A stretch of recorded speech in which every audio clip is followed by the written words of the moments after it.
special live UMTV presentation, Decision Day, Election 2024. We'll bring you exclusive coverage of the main ballot initiatives and races in the state of Florida. Plus, our political analysts are live in studio with the latest on key elections across the country. And we'll take you live to Senator Rick Scott and candidate Debbie Mucarsel-Powell's watch parties as they battle for a Florida Senate seat. All this and more on tonight's show, Decision 2024. And it starts right now.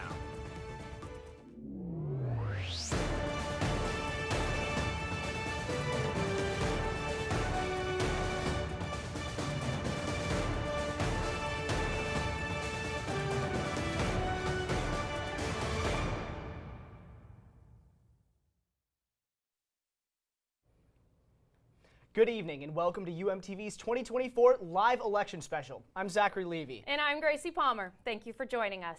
Tonight we will take a look at some of the biggest issues facing voters here in the Sunshine State and across the country. Over the next couple of hours, we will also bring you some updates on the most consequential races in the country and live reports from Florida's Senate candidates' watch parties. By many accounts and most polls, this one is one of the closest presidential elections in history, with former President Donald Trump and Vice President Kamala Harris splitting the vote of the American people in half. It will all come down to who wins the so-called swing states. Our political analyst Ben Freeman joins us live in the studio right now to tell us more about these swing states. Ben, why are they so important? Happy Election Day, guys. It is my favorite day every 4 years. Now, I have a lot to talk about, so let's just jump into it. As you guys probably know, you need 270 electoral votes to win the presidency. And right now, while most of these states are pretty much accounted for, there are 7 swing states with 93 electoral votes that are up for grabs. And those states will be the ones that decides this election. That is Nevada with 6 electoral votes, Arizona with 11, Wisconsin with 10, Michigan with 15, North Carolina with 16, Georgia with 16, and the white whale for both candidates, Pennsylvania. Now, we're going to talk about that later tonight, but that is going to be the most important state in this election. Now, Democrats are expected to have 226 electoral votes to Republicans 219. And if we take a look back at 2020, Biden ended with 306, while Trump ended with 232. Now, how did this happen? Well, the swing states that are in play this election were in play last election as well, and Biden won 6 out of the 7 of those, including these 3 right here: Wisconsin, Michigan, and Pennsylvania. That is called the Blue Wall, and from 1992 to 2012 they voted solidly Democrat until 2016, because in 2016, believe it or not, these 7 swing states were also in contention then. And Trump won 6 out of those 7. While he was campaigning to build a wall, he destroyed one, winning each of these states, which Hillary Clinton was heavily favored to win. In fact, Hillary Clinton only won Nevada. Now, let's look at some pre-voter day polling. Nationally, Harris was ahead at 1.2%. Georgia, North Carolina, and Arizona all were for Trump within 2 percentage points, and Wisconsin and Michigan were for Harris within 2 percentage points, while Pennsylvania and Nevada were dead even. Now, these are all within the margin of error, and each state is too close to call. I mean, in an election with 160 million votes, a couple percentage points is way too close. Now, there are 2 points that I want you guys to consider. First is that Trump is historically underpolled. In 2020, Biden was expected to win these swing states by 3, 5, 7 percentage points, but instead, he only won by 1, 2, sometimes 0.5 percentage points. And in 2016, Hillary Clinton was expected to blow out Donald Trump, but instead, Donald Trump won. Now, the second thing that you should consider is that we don't know Kamala Harris's record yet. We have seen 2 elections with Trump in it, and we know that he historically underpolls, but Harris is pretty much of a wild card, and she's only been in this race for about 4 months, so she has a very high possibility of winning this thing. Right now, the moral of the story is that it's too close to call, and this is anybody's game. I'll be checking in with you guys throughout the night to give you updates on the race. Back to you guys at the desk. Well, Ben, I do thank you for that. We just have received an update from the Associated Press. Florida has been called for former President Donald Trump. That's a large chunk of electoral votes. We expected that to go his way, but honestly, that's a great update for the Trump campaign, not so good for the Harris campaign. It's been more than a year since Hamas attacked Israel on October 7th, 2023, in which Israel retaliated. Most of the people that have died in this conflict are Palestinians, and Hamas is still holding approximately 100,000 hostages in Gaza, including 7 Americans.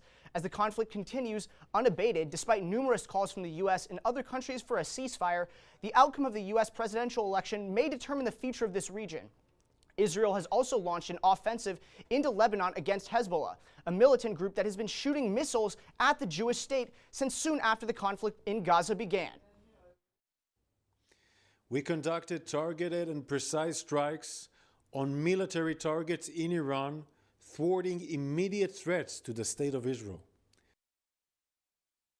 Iran has scaled up support for Hezbollah in their efforts to stop Israel's advance. The United States has backed Israel for many months, supplying the country with military support. Secretary of State Antony Blinken is now leading efforts to negotiate peace in the Middle East by pushing a UN Security Council resolution. It's important to make sure that we have clarity, both from Lebanon and from Israel, about what would be required under 1701 to get its effective implementation. The withdrawal of Hezbollah forces from the border, the deployment of the Lebanese armed forces. And while the fighting continues, the push for a ceasefire remains a top priority.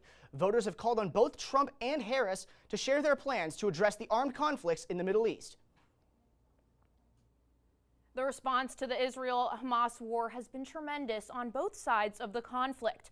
In the months that followed last year's attack, students on college campuses protested in large numbers, and tensions between pro-Israeli and pro-Palestinian demonstrators got even worse, as many students clashed with the police, leading to more than 3,000 student arrests. In California alone, almost 700 students have been arrested, many of them at UCLA, UC Santa Cruz, and USC. In New York, almost 600 student protesters found themselves behind bars, most of them from Columbia and the City College of New York. Trends show tensions remain high on both coasts, with large presences of both Arab and Jewish student populations. But here in the Sunshine State, 6 students were arrested at the University of Florida during a protest in the spring semester. UF released a statement that reads, quote, "The University of Florida is not a daycare, and we do not treat protesters like children. They knew the rules, they broke the rules, and they'll face the consequences." Here at the University of Miami, there were numerous demonstrations organized by both sides, including candlelight vigils and other memorials. However, no arrests were made, and student safety has remained the university's top priority. Addison Block and Mia Hausman talked to student activists here at the University of Miami campus.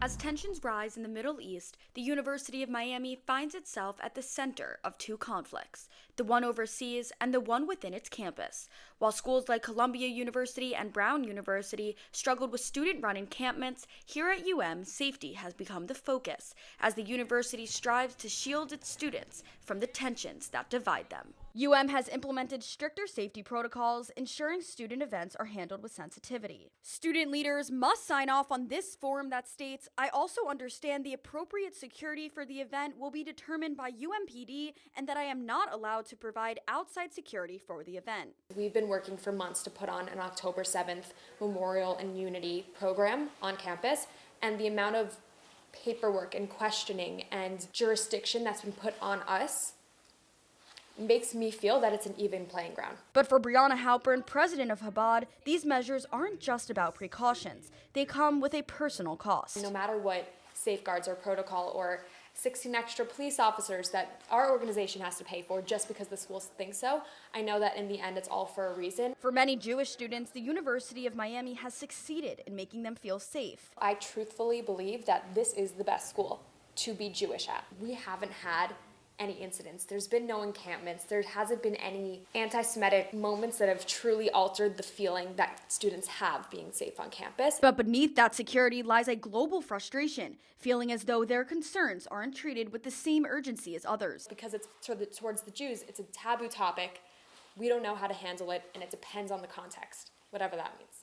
These precautions shape more than just how students gather. They've begun to influence how they think about the future and the choices they make, especially when it comes to their vote in the U.S. presidential election. We sent a survey to Chabad, and out of the 12 responses, 83.3% are voting for Donald Trump. Because of what's happened and because of how strongly they believe in Israel, never would they think they're going to be voting for Trump, but they are, because again, it's an issue of safety.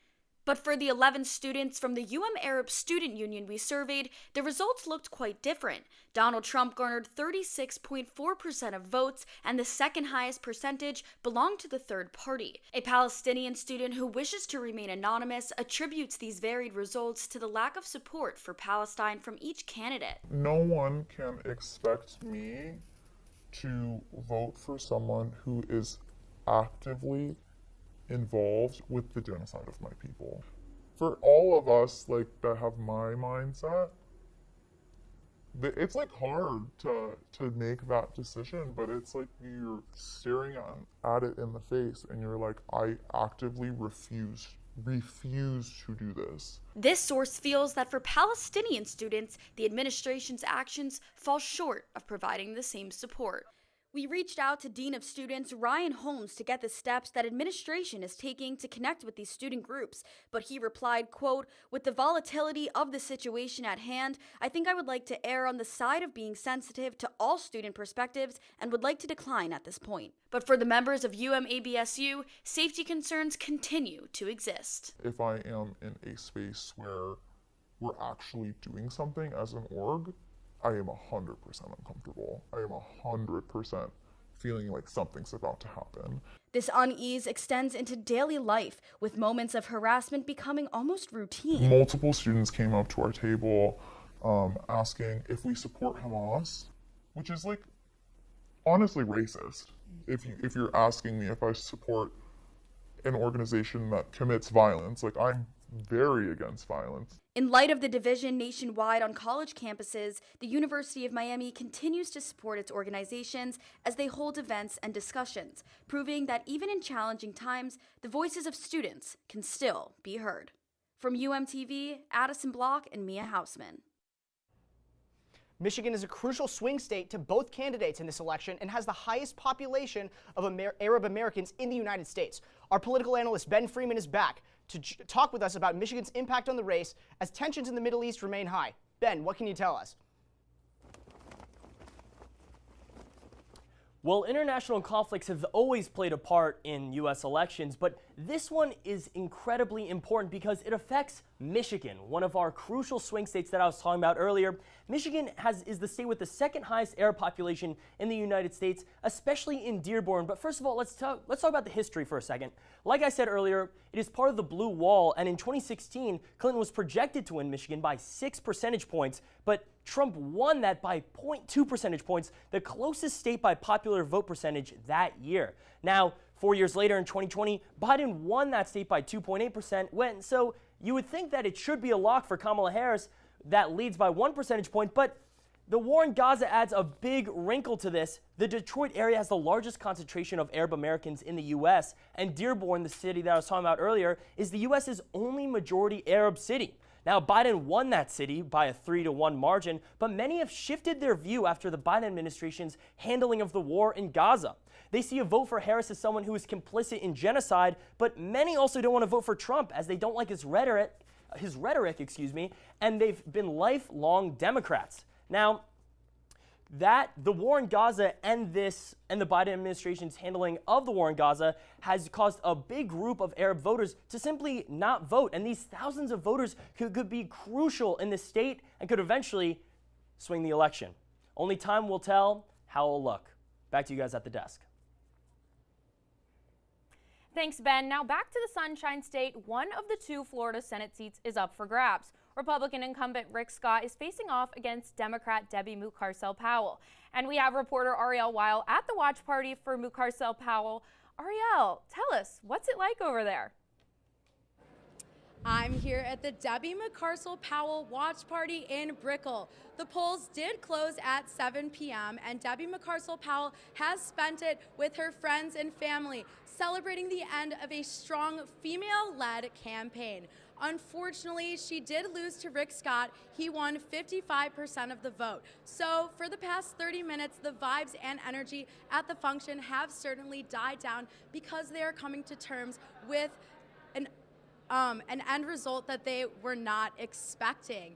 This race is still super important to look at, even though it is completely finished because of the issue of healthcare. One of the main things that Debbie Powell ran on was access to abortion, and Amendment 4 was trying to be passed in the Florida state constitution. So this is still something to look at because she did lose in this election.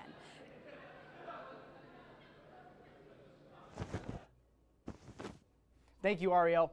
Climate issues remain a top priority for younger voters across the nation. Coming up, our local team will take a look at the role climate change is playing in this election and the political response to Florida's recent storms. Stay with us. Every day, thousands of kids start vaping. And I can't let this happen to my kid. Of course, it's awkward to talk to your kids about the dangers of vaping. Hey, bestie, how's sketches? Ready? It's hard to get their attention. Ready? Go. Yes. Look at that. You even turn yours over. So if you want to talk to your kids about the dangers of vaping, you got to get it trending.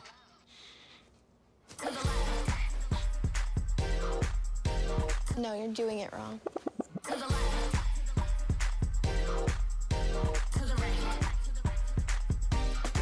Let's go.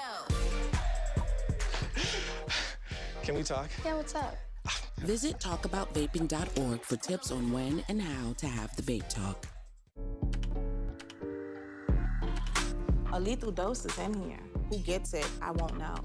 Scary that it can be put into anything and we can't even see it or notice it.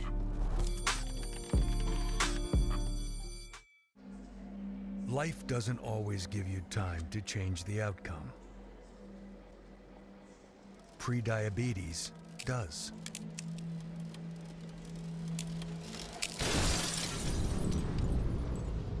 One in 3 adults has prediabetes, and you could be one of them. There are usually no signs for prediabetes, so it's important to understand your risk. With early diagnosis, prediabetes can be reversed. And you can change the outcome. Take the 1-minute prediabetes risk test today. Go to doihaveprediabetes.org.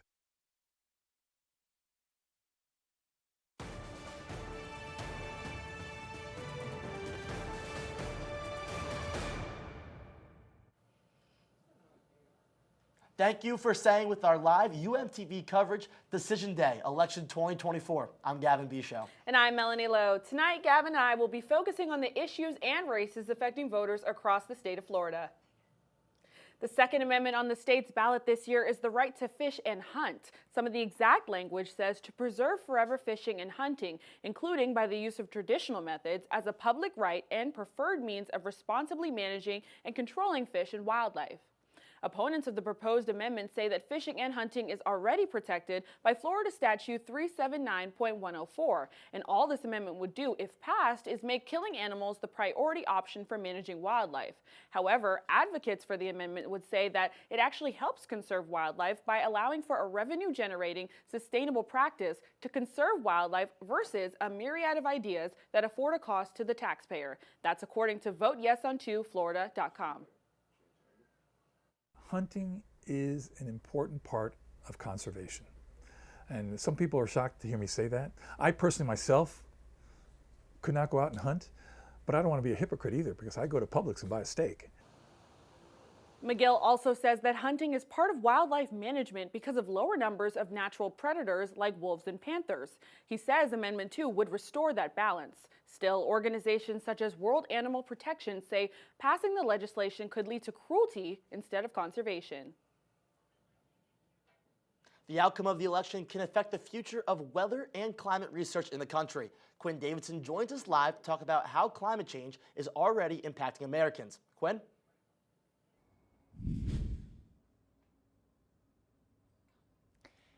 Thanks, Gavin. Experts agree that extreme weather is a direct result of climate change. And with more extreme weather events becoming more frequent, government agencies such as NOAA, the National Weather Service, and FEMA play a critical role in keeping communities safe. 2024 has already seen some of the most severe weather in U.S. history, with Hurricane Milton becoming the 4th strongest storm on record, and Hurricane Helene causing devastating flooding across Florida. When you heat up the oceans and you evaporate more moisture into the atmosphere, it's actually that evaporated moisture that provides the energy to intensify these storms. And there are estimates that we see a roughly 12% increase in the maximum sustained wind speeds with these storms for each degree Celsius of warming. Some candidates have questioned the value of investments in climate science and the relationship between climate change and extreme weather. But as weather events like Hurricane Milton continue to challenge communities across the country, scientists say support for climate research and disaster relief will be vital to our safety. Scientist Bill Nye, now turned formal educator and author, said, quote, "The link between climate change and these monster storms is clear. As the oceans warm, these storms are fueled, leading to more intense hurricanes, which we're now seeing year after year." And federal agencies are not the only ones feeling the pressure. Academic institutions like the University of Miami's Rosenstiel School rely on government grants for crucial climate research. A shift in policy could affect their ability to continue vital studies on sea level rise and hurricanes.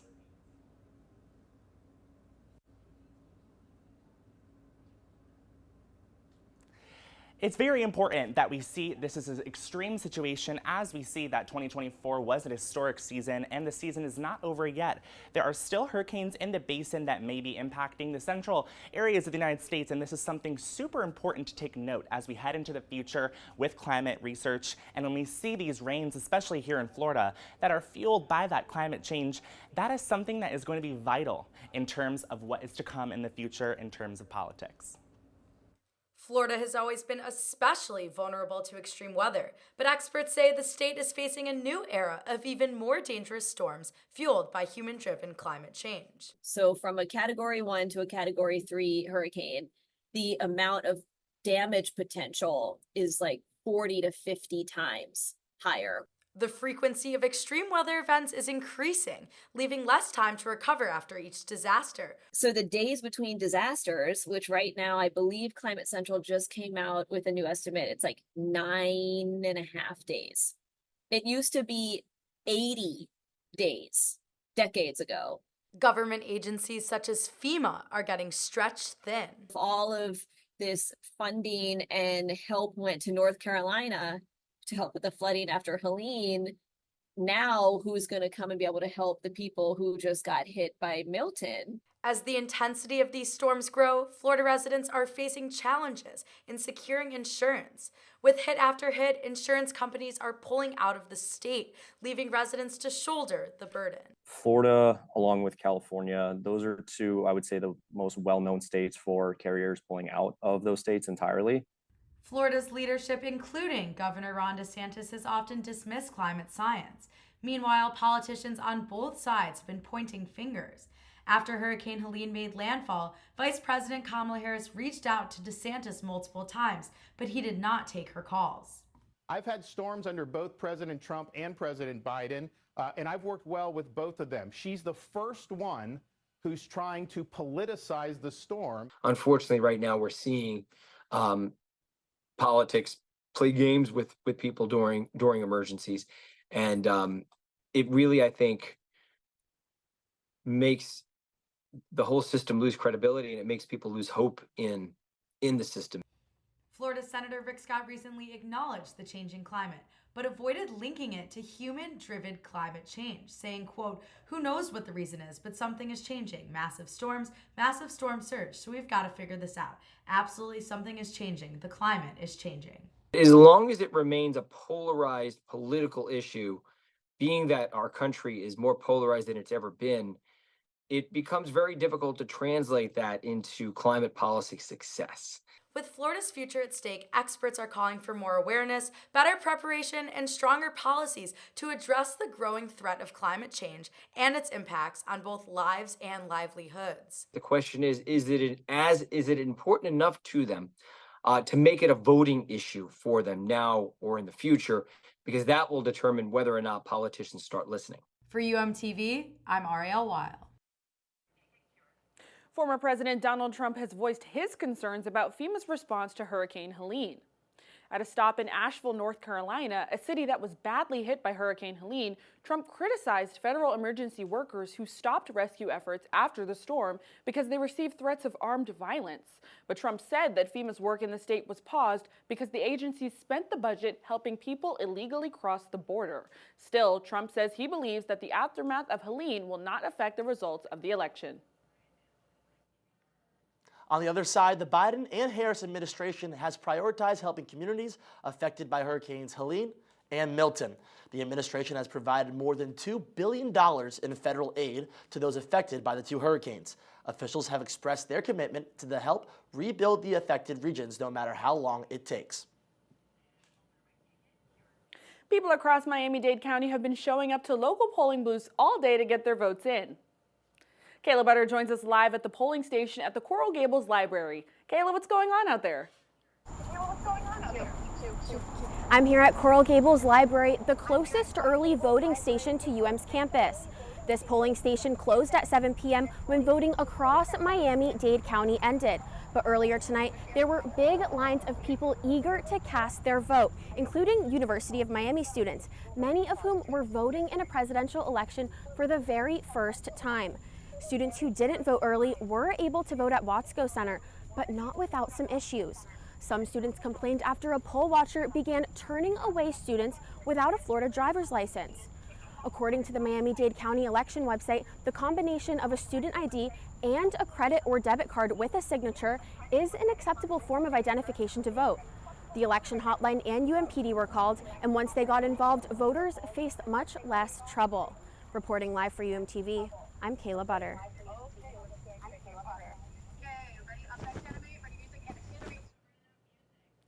Thanks, Kayla. Social media has played a bigger role in this election than those before. Still ahead, we'll take a look at how it may be impacting voters. UMTV live election coverage Decision 2024. We'll be right back. How much difference can one vote make? Since 2023, more than 60 U.S. elections have been tied or won by just one vote. So this fall, your friend could be the tiebreaker. And that could make all the difference. People are more likely to vote when encouraged by a friend. So use your power to decide this election. Make sure you're good to vote and encourage your friends to make a voting plan at votevotevote.com. If I could be you, and you could be me for just 1 hour. If we could find a way to get inside each other's minds. If you could see you through my eyes instead of your ego, I believe you'd be surprised to see that you've been blind. Walk a mile in my shoes. Walk a mile in my shoes. Yeah, before you abuse, criticize and accuse. Walk a mile in my shoes. Walk a mile in my shoes. Well, before you abuse, criticize and accuse. Walk a mile in my shoes.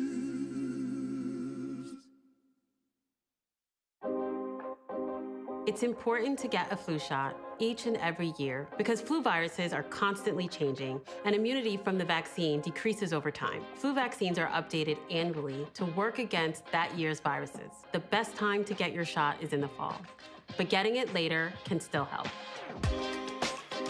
Getting a flu shot lowers your risk of getting sick, and if you do happen to get flu, it's likely to be less severe.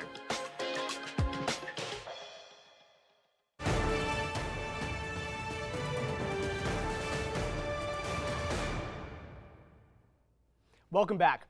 Control of the Senate is up for grabs this year as Democrats face tough races across the country.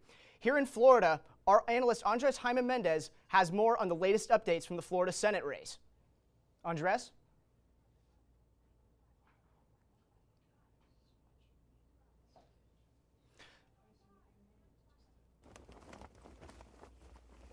That's right, Zach. So the AP has officially called Florida for Senator Rick Scott. He'll keep his seat there. But as we look to this map here, right here, this purple state, Texas, we've seen it go back and forth, 30% of the vote in. Colin Allred now back leading. We've seen Ted Cruz leading at some points. That is the same deal in Ohio. Another purple state, Sherrod Brown trying to keep his seat. Bernie Moreno, he's winning right now, 30% of the vote in around. And that is exactly what we're seeing. In Michigan, same thing. Alyssa Slotkin, she left her position as representative to run for Senate, and now she right now leads. So that's the thing. Another purple state, Pennsylvania, right there. Bob Casey right now over Dave McCormick, a lot less of the vote in, barely even double digits. So we're looking at that. Wisconsin, we still don't know, but those are the two really big races that we're looking at in the Senate that are going to flip-flop all night, it seems. Colin Allred versus Ted Cruz in Texas, and then you have Bernie Moreno against Sherrod Brown in Ohio. So that's really what to look out for again. And then you have Wisconsin, where millionaire Eric Hovde will be backed by Donald Trump. He's got millions of dollars as well from the former president. He'll try to get rid of incumbent Senator Democrat Tammy Baldwin. So that's kind of what to look out for. But the big news again, Florida goes red. It stays for Rick Scott. Debbie Mucarsel-Powell not able to make any ground up. Florida, again, for Rick Scott. Thanks, Andres. We will come back to you in a little bit. The economy is a top priority for many voters. And according to the Bureau of Labor Statistics, inflation is down to 2.4%, while the increase in income is up 30%. But despite that, voters in one Miami district have voiced concerns about inflation after this election cycle. Economy has been the #1 issue that's been important to voters in my House district. And what they've talked about is specifically the cost of the basket of goods. Those are my words, not theirs. They talk about when they go to Publix, the fact that eggs are more expensive, that bacon is more expensive, that bread. And so these are seniors on fixed incomes. And they talk about rice being more expensive. According to an NBC News poll, voters are more confident in Trump's ability to lower inflation and cost of living. But at the same time, they say they are confident in Harris's ability to help the middle class. And small business owners are especially concerned with the future of the economy. A team of UMTV students visited 2 Miami businesses who feel the economic future of their enterprise is determined by who is in office. Coral Gables and the greater Miami area is particularly known for its diversity, and that includes varying political perspectives. Attorney and Coral Gables Commissioner candidate Richard Lara knows this all too well. I really think that what's happening on a national level with politics, and more specifically, I'd say the presidential election, in a sense, mirrors the Coral Gables election. Counties around the U.S. divided similarly to Miami-Dade are expected to be the deciders in the 2024 presidential election. Politics becomes, as Tip O'Neill said, for everybody, local, right? Whatever pertains and matters the most to a very small group of people may be what tips the scales to decide who's going to lead the country. With a Cuban population of almost 30%, Cuban voters could be pivotal in shaping Miami's political landscape. Ariana Hernandez-Reguant, a Cuban American historian, understands the community's generational shifts that influence voter behavior. South Florida, we don't have like a strong manufacturing sector, so there isn't a history of labor rights. So I would say that many immigrants have a small business. So often one person, like a sole proprietor kind of business. With economic matters in question for voters in local, state, and national elections, whoever's in office may influence the success of our economy, from large corporations to small businesses, especially those owned by minorities. About a Harris sign is there, we're just letting everybody know, the local people, whoever it is, to go out and vote. Community involvement plays a crucial role in how local businesses connect with elections. For LaTauris Ingram, manager of Jackson's Soul Food in Overtown, it's not just about the profit, but bringing together neighbors to participate and make their voices heard. Voting rights is good for, Anybody that feel they need a leader that wants to, lead right. As long as you're voting for a good leader, then they can lead right and lead you to another direction that's going to help your situation. Go for it. On the other hand, some businesses prioritize limited government intervention and feel that economic growth is driven by lower taxes and deregulation, which allows businesses to flourish on their own. For many Cuban voters, choosing the right leader is more than just a political party. It's finding someone who promises more opportunity and sympathizes with their struggles. Take Elba Tamayo, a Cuban American business owner who immigrated to Miami 27 years ago. Today, she's the owner of Elba's Cafe, located near Miami International Airport, where locals come together and share their interests with one another, including political beliefs. Tamayo's passion extends beyond her business. She's also a supporter of those who fight for the working class. I started this business in 2020 mid-pandemic. The times have changed a lot, and in reality, we're living in very difficult times. I try to be as neutral as possible. There are many clients who are owners of their own businesses that have complained about the economy a little. I would like someone who defends the rights of the working class. With our nation's politics more polarized than ever, it's clear that the future of these small businesses is in the hands of both our federal and local leaders. But in the end, it will be the voters who wield the power to drive meaningful change and shape the future of their communities. Christopher Perez, UMTV. One of the top attack lines for Democrats during this year's election cycle has been the controversial conservative plan called Project 2025. Published by the Heritage Foundation, it seeks to provide a conservative agenda for America. The 900-page document includes plans for limiting access to abortion, cutting funding for many government agencies, and tightening border policies. Former President Trump has distanced his campaign from this plan. When asked about it, Trump said, "I haven't read it. I don't really want to read it purposefully." Still, Democrats have tried to tie the former president to the controversial document, since many past members of his administration are affiliated with Project 2025.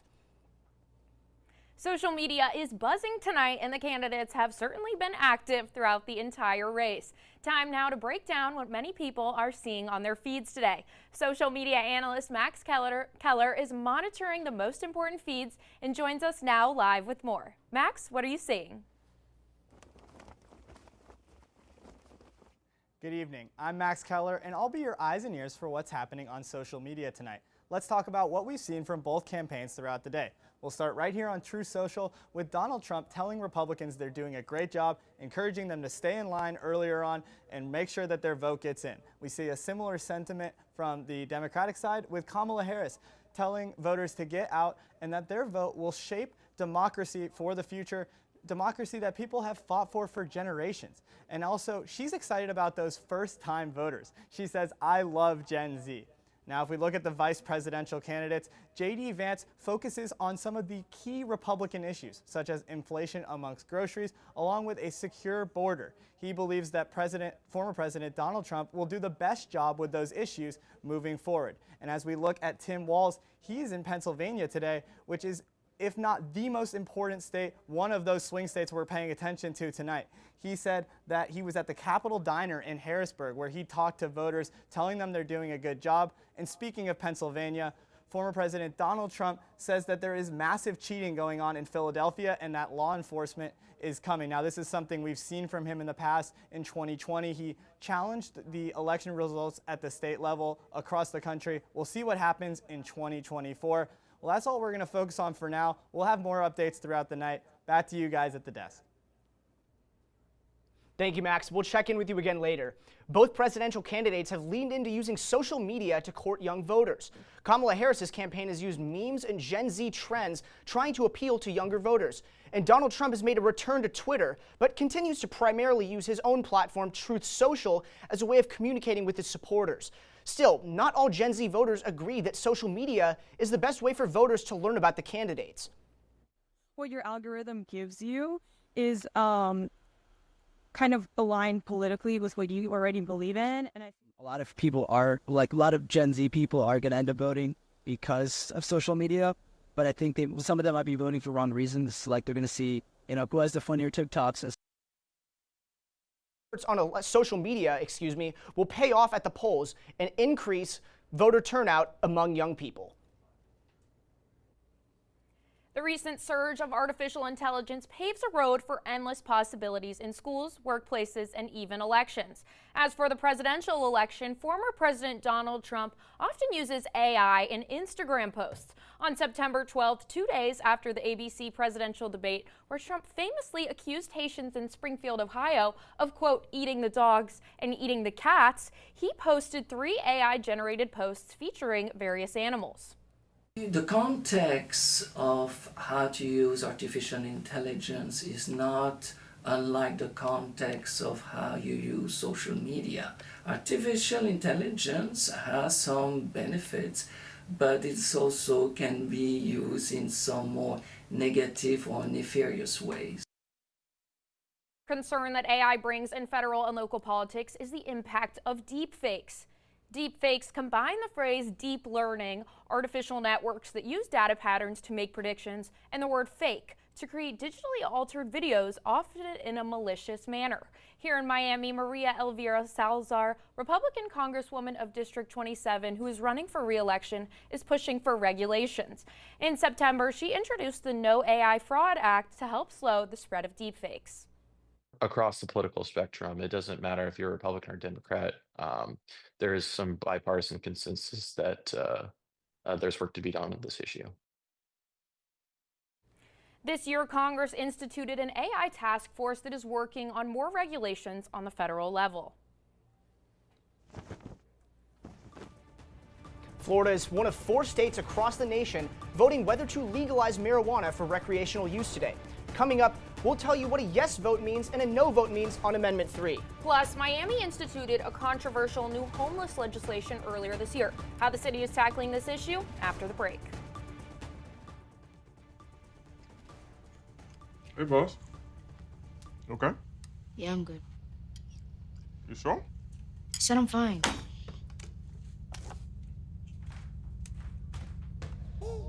Since I was little, it was only like me and my parents. You think you created family out of characters? Yeah, of course. I'm gonna take that, make it into a song.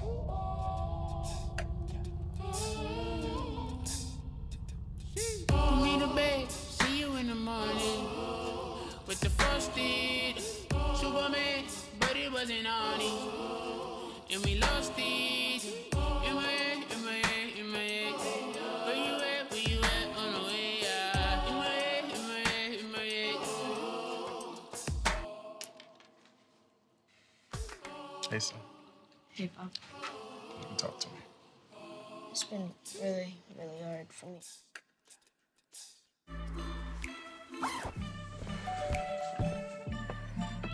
Yo, camping buddy.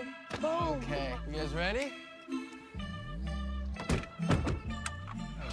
Dude, I thought you were driving. I thought you were driving. Oh, I never said I was driving. I definitely can't drive. Okay. If you're high, just don't drive. It's illegal everywhere. If you feel different, you drive different.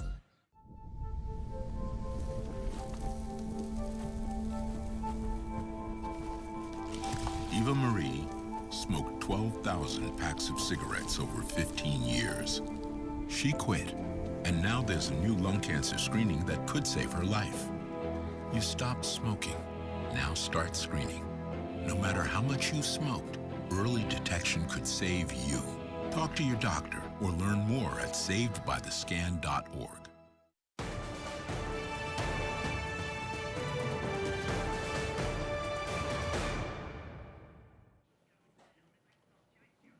Early voting has been going on around the nation for weeks now. Political analyst Ben Freeman is once again here to go over the early voting numbers and give us an update on the race. Ben?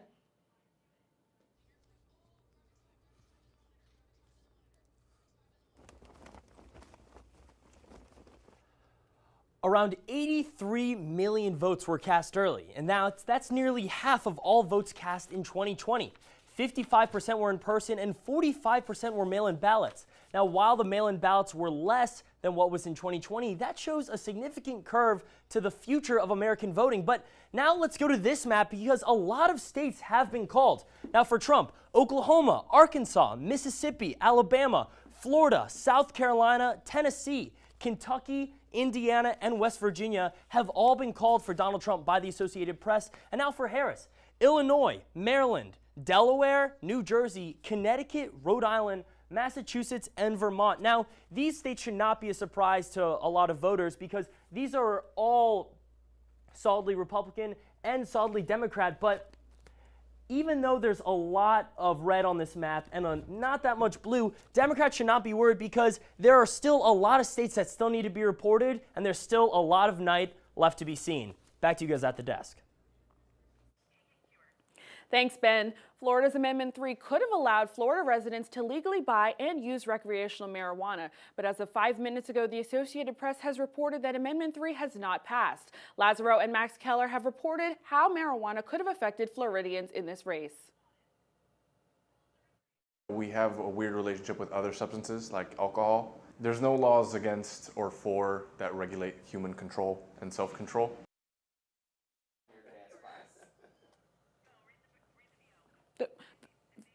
The rising cost in what? I don't see it on.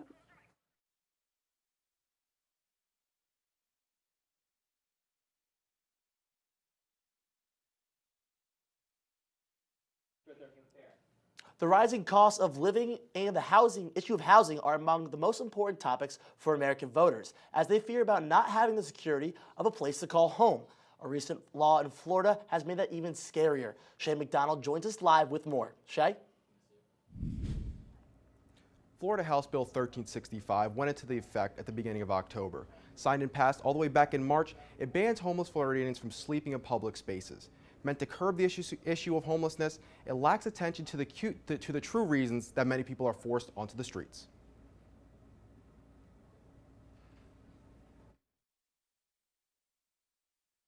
Housing prices have followed, and for those stuck on the streets, life is not any easier. At this point, we are people that are looking for help, people that need support because we don't have it from our family.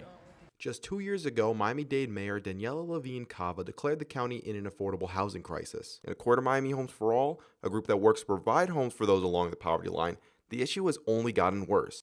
As of 2024, Miami-Dade is short 90,000 affordable houses, and half of Miami households either can't afford their mortgage or rent. Additionally, evictions are climbing, as in 2024, they've been up as much as 13% from pre-COVID averages. As affordable housing gets harder to find, many are questioning the priorities of developers. Why developers are still allowed to build luxury condos in Miami-Dade when it is very obvious that that it is suffocating the local populations. The problem is more important than ever, as Florida House Bill 1365 now allows for homeless people to be arrested for sleeping in public spaces. But according to experts, it isn't the only option. The way the law is structured, it really could be viewed in some ways as a housing mandate, meaning that, perhaps really what it does is puts obligations on municipalities to provide housing, provide shelter. So far, Miami-Dade is leaning towards criminalization. Between April and August, 90 homeless people have been arrested, just 57 in the 9 years prior. Though homeless people might be dealing with other issues, taking the housing first approach is what many believe should be the first step.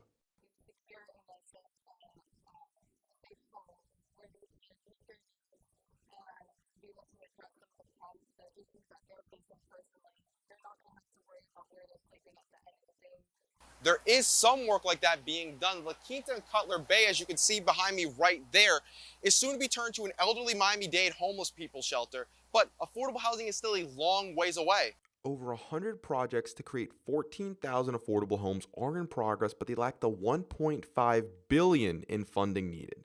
At the end of the day, the core of this issue is the fight over one idea. Housing is a human right. And if we don't agree on that on a basis level, we're never going to solve any of these issues.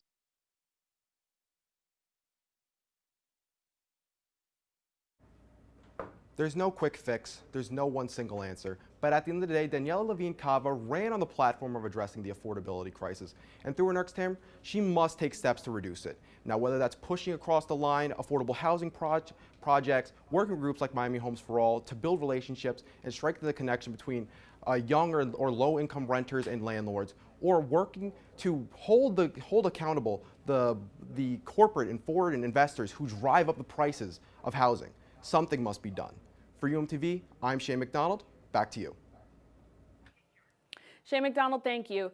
Again, Amendment 3 in Florida has not passed as it did not receive 60% of votes on the Florida ballot. Now moving to a news story, residents in Miami, specifically Black, want their voices to be heard in this election. I traveled to Miami's historically Black neighborhoods to find out how.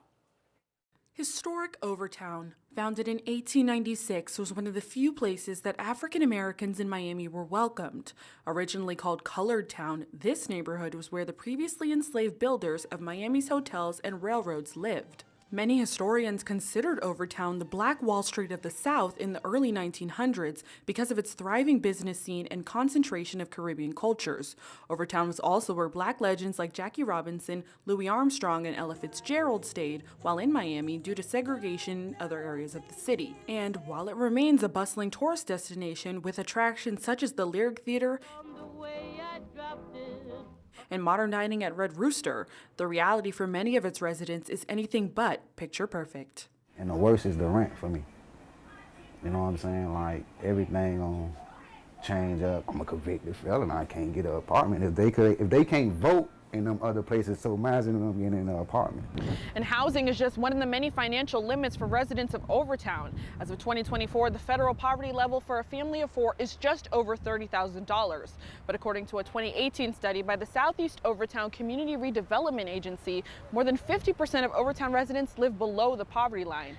Now, one of the community's biggest concerns is how national leaders will influence their local lives, leading some residents on a grassroots efforts to increase the political awareness of the community. The Center for Black Innovation is a nonprofit organization with a focus on economic development, job training, and family support for the residents of Overtown. And with the election quickly approaching, its members are taking action to inform the community. We also have a voter registration hub every Friday where we bring in partners to have people check their voter registration status, as well as sign up to vote. So just making sure that our community is just being aware, one, and then also taking action. Local business owners are also encouraging community residents to use their political power. Founded in 1946, Jackson's Soul Food is one of the oldest restaurants still in operation in Overtown, and its owner is taking steps to educate the community. Just keep telling them to keep looking forward for the win. You know, we don't push the votes, we tell them to vote. You know what I mean? We don't push it, we tell them, we let them know this is what's good for you, this is what's not good for you. So they're going for the change, they want change. But some Overtown residents don't feel like their concerns are properly represented in Miami's political landscape. Everything run back to Overtown for Miami as far as like celebrities, any type of roots in Black history or whatnot. I feel there's a lot of promises that ain't gonna get kept up with. Overtown is the oldest historically Black community in Miami, and residents can only hope that meaningful changes will come to their community after November 5th. Minority voters in Overtown and around the country are looking for proper representation in politics. Now I want to welcome Dr. Gregory Koger, a political science professor here at the University of Miami. Dr. Koger, thank you so much for joining us. Thank you for having me. So you have an extensive history in legal studies. So what are some of the key voter demographics that you were looking for in this nation's election cycle this year? Well, so first and foremost, I'm looking at the racial and ethnic composition of the people who turn out to vote and how they vote. Since 2008, the Democratic Party has relied upon a coalition of African Americans, Latinos, and of course, whites. And you know, so Kamala Harris is trying to like keep that coalition together. And while you know, for over the last 8 years, the Trump coalition has been trying to like take pieces of that coalition away. Maybe like peeling off some Black men, maybe Latinos, because they need to do that to remain competitive going forward. So you mentioned the changing demographics, specifically in Black males, leaning more towards Republican. What do you see could possibly be the causes for some of these shifts? That is a deep question. For some of them, it's just a sense of alienation. Apparently, just like feeling like the political system doesn't speak to them very much, and feeling like you know the Trump campaign in some ways is trying. And then sometimes it's All right, I watched Kanye West when he did his Oval Office event with Donald Trump, and back in I think like 2008, 2019.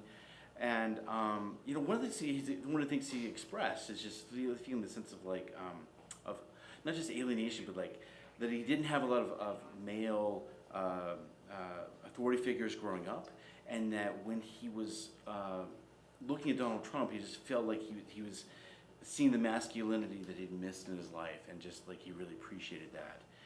And that stuck with me as you know, trying to understand, you know, why an African American man would find something in Donald Trump that appealed to them.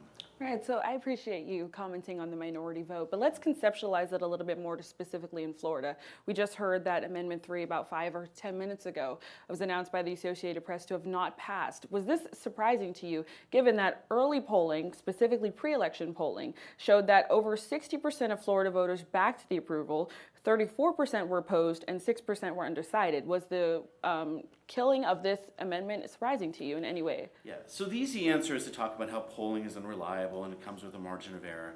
But also to highlight that, I mean, this is something that that the Republican Party and Governor DeSantis in particular like targeted to try to defeat. Like they didn't want to see this succeed over their objections. So there was a real like late effort to try to defeat this. But I mean, as polling and exit poll data comes out, we'll probably see a bit more about how you know, turnout in Florida might have differed from what was expected by pollsters as well. So because historically Florida is a conservative cycle, was that surprising to you that this amendment was even pushed forward to be on the ballot? No, because you know, people might vote for candidates of a particular party, and yet, you know, have policy views that are inconsistent with what that party is actually implementing in Tallahassee. So on marijuana policy and then on abortion policy, I think a lot of voters, a majority of voters, express support for policy that they weren't getting from their policymakers in Tallahassee. Well, thank you so much for your input so far, Dr. Koger. We'll check back in with you later on in the show. Gavin?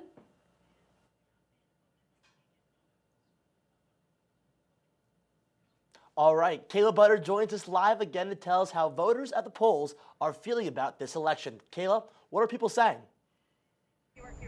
Gavin, I was able to speak with voters as they left the polls earlier this evening to see how they voted and who they hope to see win in the coming hours. Voters seemed split between Trump and Harris for the presidential election, but when it came to the Senate race, Republican incumbent Rick Scott was more popular among voters that I spoke to. And while voting was still happening, protesters tried to sway voters just before they entered the polls. People were waving Trump and Harris flags, and the parking lot was filled with campaign signs for local candidates. There were also protesters urging voters to vote yes on Amendments 3 and 4, both which have since failed. Reporting live for UMTV, I'm Kayla Butter.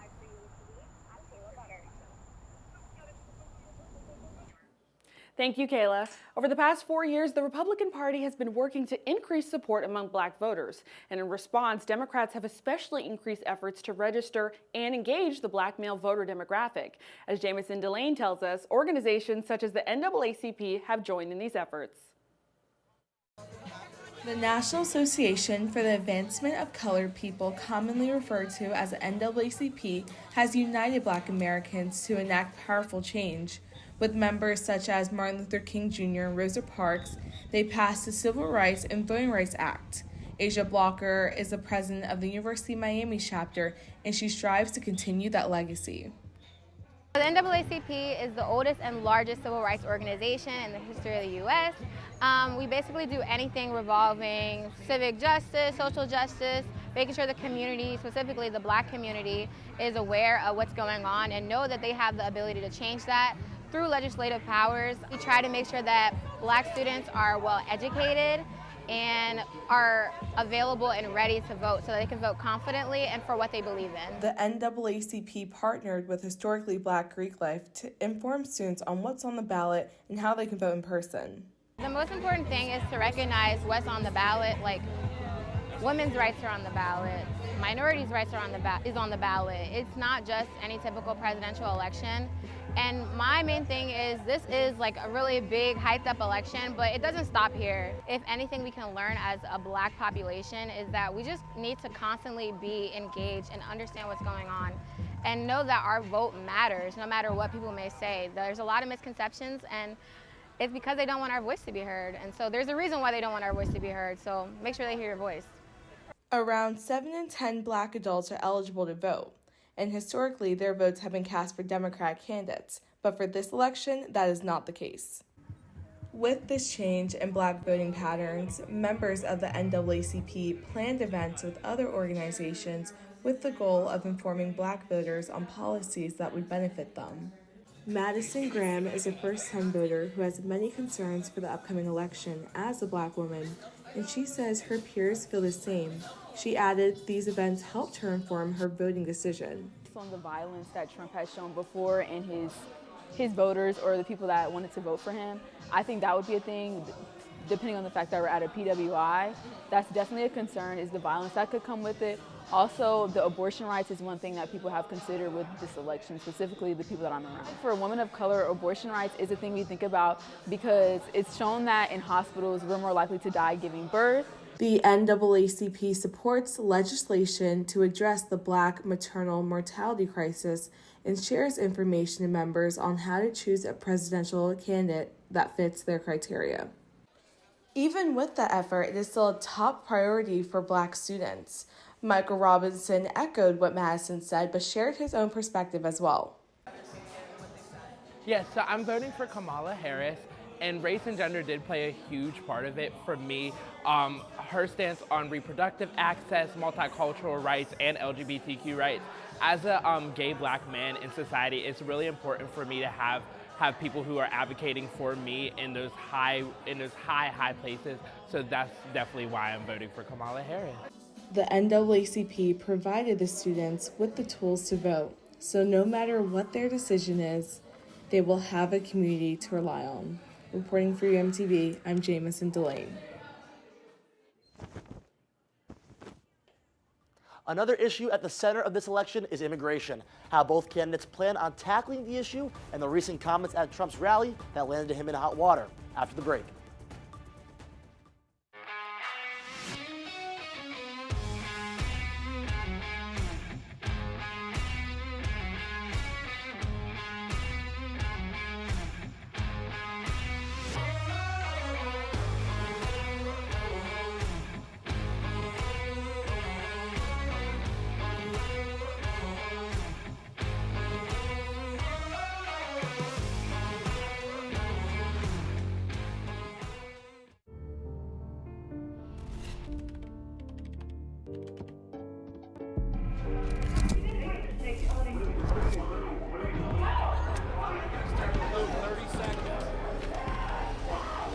I'm an ex-drug dealer, and I'll be your sub today. Can you see anything different as a pill? No. You don't know? Fentanyl is being mixed into everything now. There's only one thing that will save somebody's life. That is naloxone nasal spray. Fentanyl, it's cheap, it's potent, and it's profitable. Why would drug dealers put a lethal dose of fentanyl in drugs if they know it's so harmful? Really just all about the money. I just didn't realize that one pill could change your whole life. More kids should know.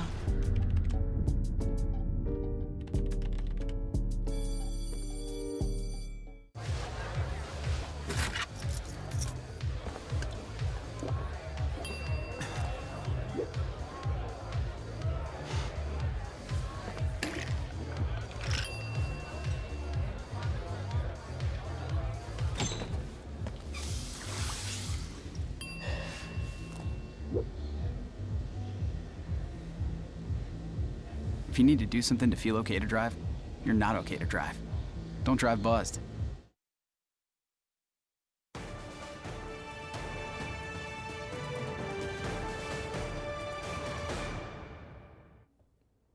Control for the House of Representatives is also up for grabs tonight, with Democrats looking to take back control of the lower chamber.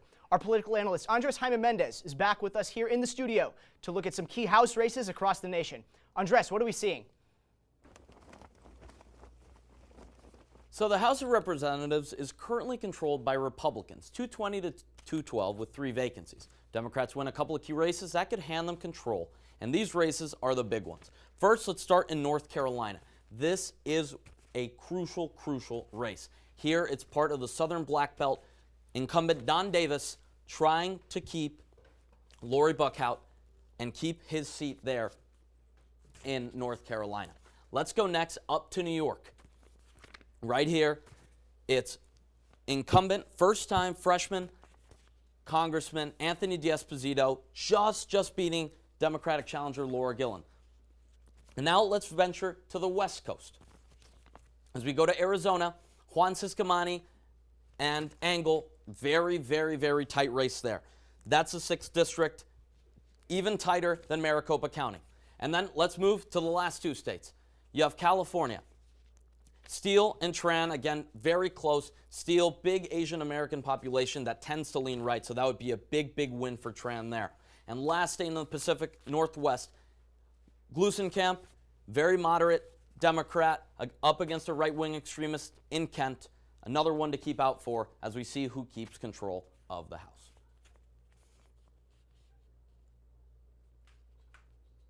And so let's move to now the topic of immigration. One of the top issues in this 2024 presidential election is all over the country, voters have made it clear that fixing immigration processes is important to their vote. Donald Trump's campaign rhetoric has focused on attacking Kamala Harris on 3 main issues: the economy, crime, and most notably, immigration.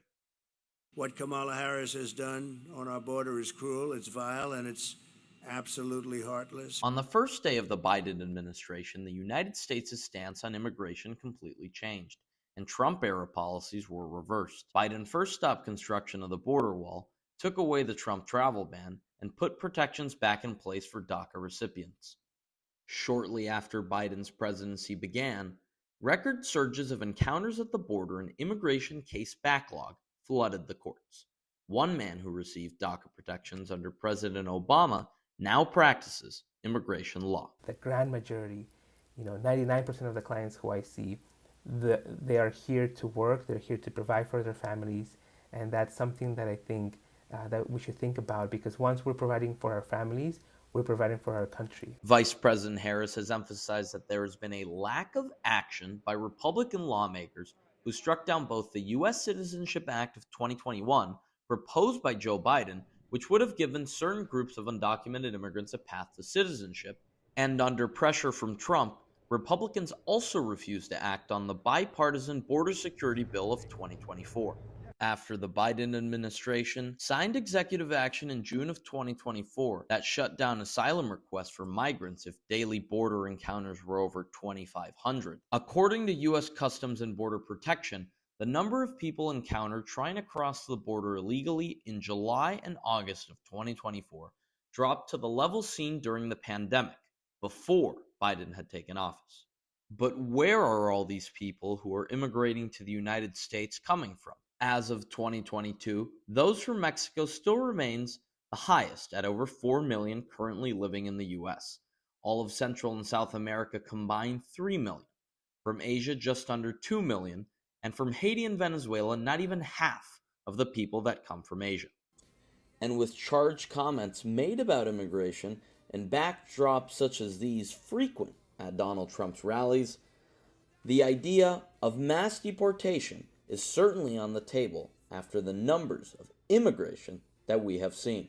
According to the Pew Research Center, the number of unauthorized immigrants that have come to Florida since 2019 exceeds the next 5 highest states combined. California was the only state in the U.S. that actually saw a decline in immigrants of over 100,000, with the state of Florida being the number 1 home for migrants in recent times. Supporters of Trump's immigration policies want those in the country illegally to be deported and to not be able to live or work in the U.S. However, current Florida law offers a different landscape for illegal immigrants. Sure. So the state of Florida affords undocumented workers workers' compensation benefits should they be injured on the job. we certainly see and continue to see a lot of undocumented workers. At the local level, politicians running for office in Coral Gables want residents to know that positive contributions are what really matters in society. Richard Lara faces an election in April of 2025.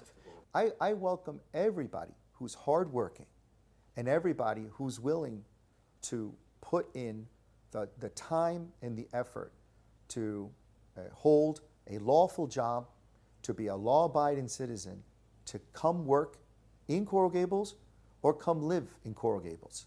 As we start learning more about the results of this election, exit polling will be crucial to understand if immigration was one of the main reasons that people were motivated to go out and vote for Donald Trump. For UMTV, I'm Andre Jaime-Mendez.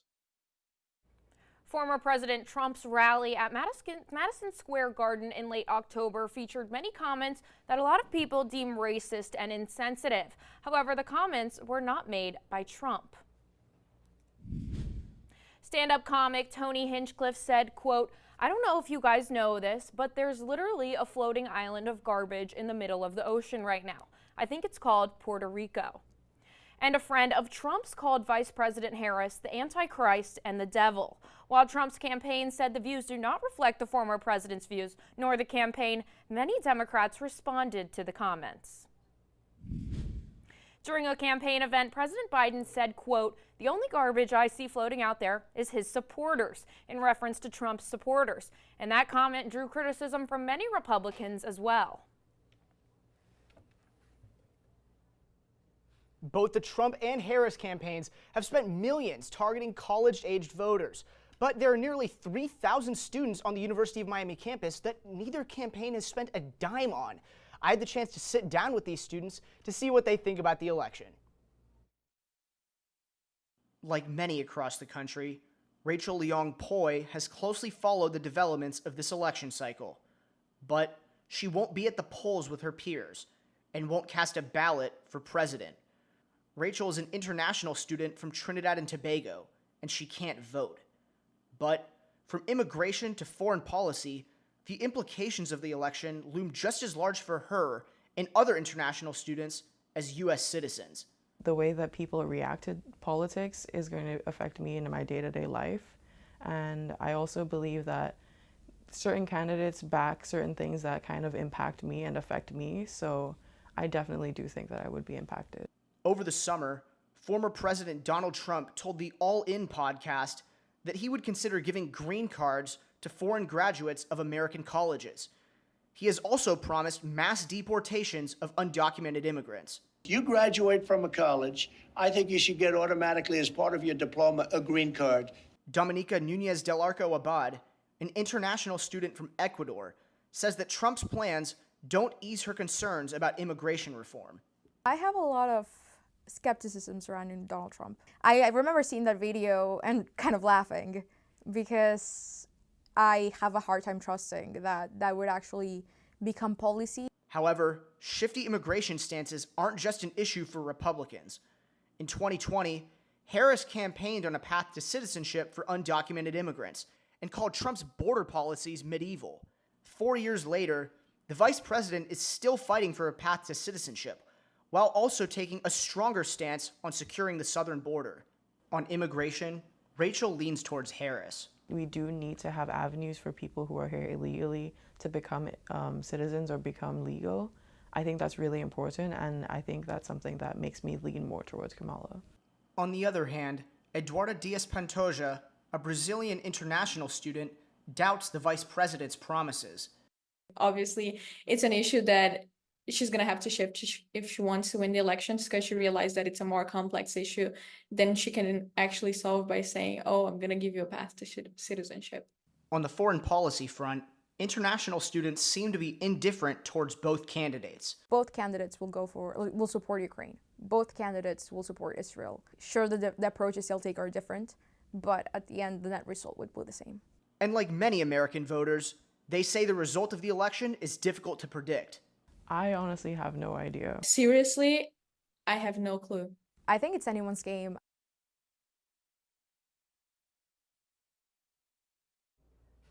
Even though many international students can't vote, they are still welcome to engage in election activities like those put up by the student organization Get Out the Vote or the College Democrats and Republicans student organizations.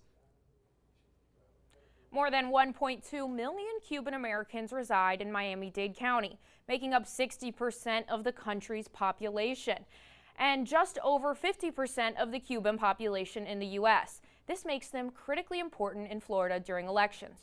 Taryn Jacobs found one poll that examines the Cuban American vote in Miami-Dade County. The FIU Cuba poll is the longest-running survey of Cuban Americans in Miami-Dade County starting in 1991. This year, it surveyed about 1,000 Cuban Americans in Miami-Dade County, asking them about their perspectives on U.S. and Cuba relations, as well as their voting preferences on important national issues. The survey found that their support for Trump is at record levels, with 68% of Cuban American voters saying they will cast their vote for former President Donald Trump. This surpasses the actual Cuban American vote for him the past two elections, with 56% in 2020 and 54% in 2016. It's not shocking to me at all. In fact, I think that it would be kind of weird if they went the opposite way. The lead investigator of the Cuba poll says, quote, "It seems that the Trump train is still picking up passengers on Calle Ocho. Cuban Americans born outside of Cuba being the exception, the Cuban American community remains loyal to the Republican Party and the Trump version of it." Traditionally, Cuban Americans tend to lean Republican because they associate the Democratic Party with socialism. When you then talk about Cubans and Cuban Americans in Miami and in the U.S., the minute they hear the word socialism, they equate it to communism. And the minute they hear that, it's like, oh, well, I can't go back to that. And many Cuban Americans give the current administration poor reviews, especially when it comes to U.S.-Cuba relations and the economic embargo. Only 27% of the Cuban Americans surveyed say they support the handling of the policy, and 55% believe the embargo has not worked. I don't think it's beneficial for anyone. I think the idea that was there was to sanction the Cuban government, to make it more of a democracy, to sanction Fidel. But we've had it for over 60 years now, 62 years now, and nothing's changed. And if anything, I think it's hurt both countries. Taryn Jacobs, UMTV. Abortion rights are among the most important issues for voters in this election cycle. When we return, we'll show you the impact that reproductive rights could have on the presidential election. Stay with us.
Hey, boss. Okay? I said I'm fine.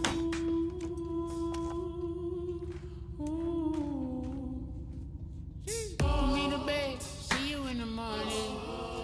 With the frosted Superman, but it wasn't on it. And we lost it. You can talk to me. It's been really, really hard for me.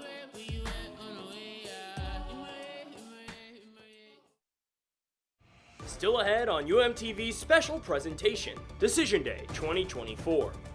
We look at 2 more of the 6 ballot initiatives Florida voters have decided on today. Plus, new changes to Florida voter regulations and how Americans across the country cast their ballots this election day. And later on, we'll update you on the race for the presidency and where each candidate stands.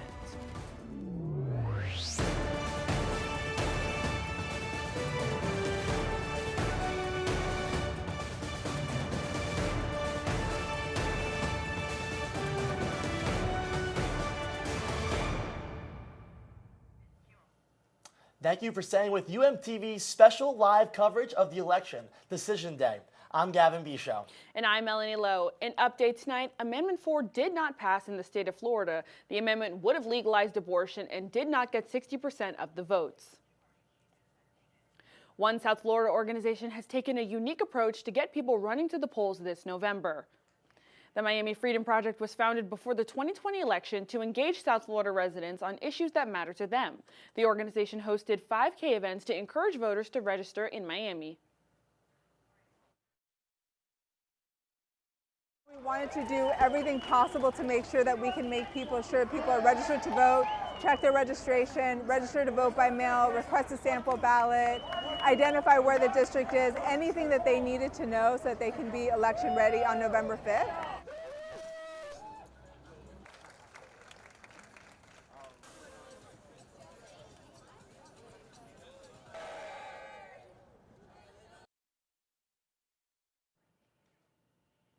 It is now time to check again with Ariel Weil at her watch party for Democrat candidate Debbie Mucarsel-Powell for the Senate race in Florida.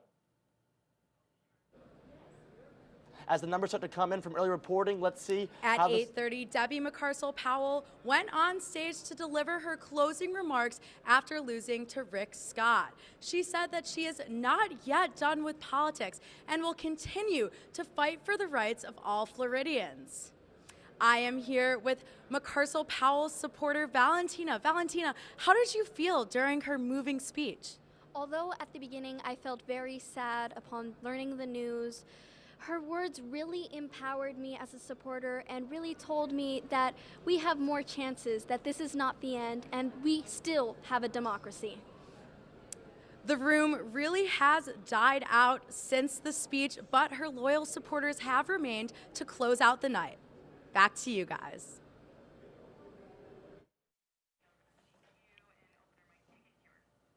Thank you, Ariel.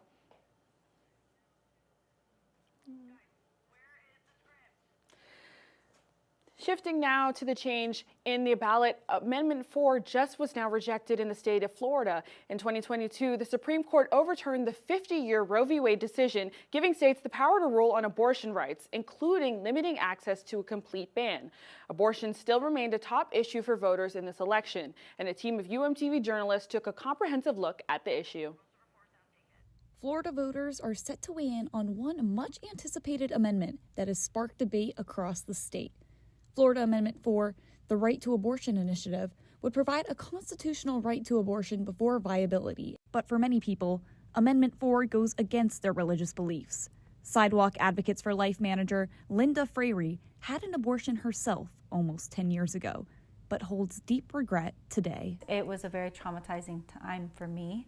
And thanks be to God, because of my faith, I went back to church and then received healing, which was very powerful for me. I didn't want anyone to go through that. So then I knew that that was my call. And after going through it herself, Frary says that Amendment 4 could bring more harm than good. It's really leaving it up to us and our decision on what we decide, which is dangerous too, because unfortunately, not many people are educated. If the amendment would pass, that would mean that I could have the choice and the access to say no to her. I can say so many things about who she is in my life and the life of others. There's just so much joy and love. A child just does that, so why take that away? And just getting this amendment on the ballot required efforts from all of Florida. Floridians came together to sign 100,000 more petitions than they needed. So it was almost 1 million petitions to get this on the ballot. Women in particular have been advocating for the amendment, and Marina Moore is one of many taking action in Florida.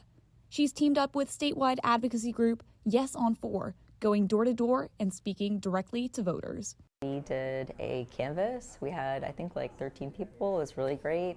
And so we sent them out with Yes on 4 palm cards and information to, trying to reach voters where they are, because we learned that face-to-face contact, actually talking to someone, is the best way to convince them or bring them to your side. Florida's previous law stated that abortion is banned after 15 weeks of pregnancy.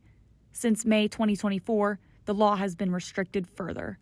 The law right now is that abortion becomes illegal after 6 weeks. What the amendment would say abortion is protected until the point of viability. So it would move the point at which abortion became illegal from 6 weeks to 24 weeks. The 6-week abortion ban is essentially almost a full total abortion ban, because a lot of women don't know that they're pregnant at 6 weeks. I didn't realize I was pregnant until 8 weeks. I find that extremely upsetting because at 16, I had more rights than I would now if I were to become pregnant, which doesn't make any sense to me.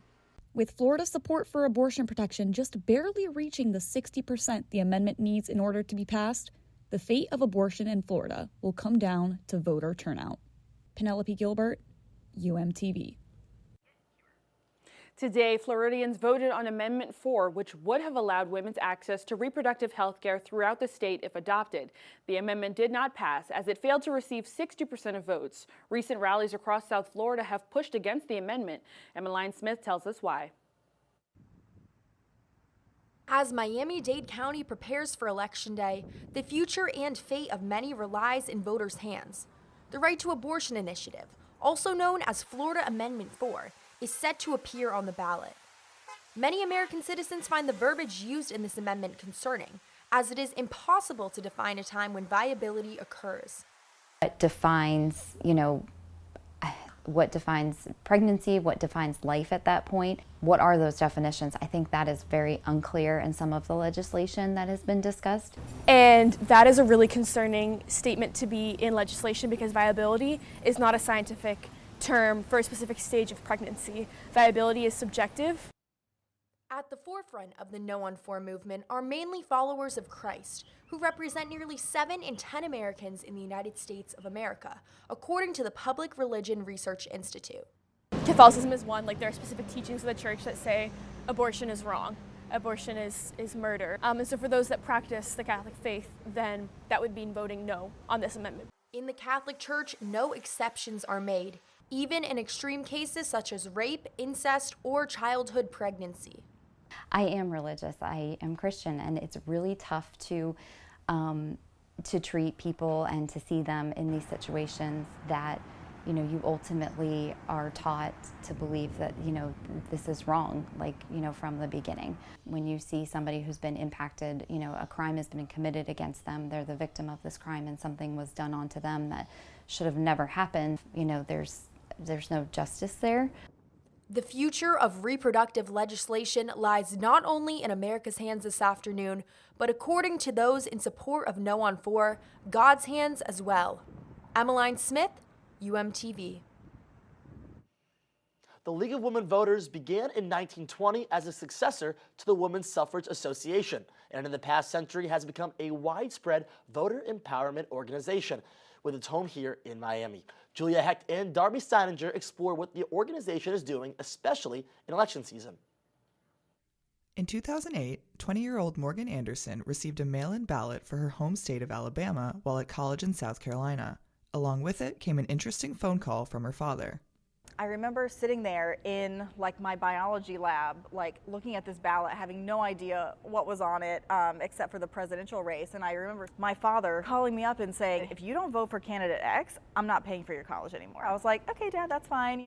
These days, Morgan finds herself informing and educating communities with the Miami-Dade chapter of the League of Women Voters, a nonpartisan grassroots organization working to protect and expand voting rights and ensure everyone is represented.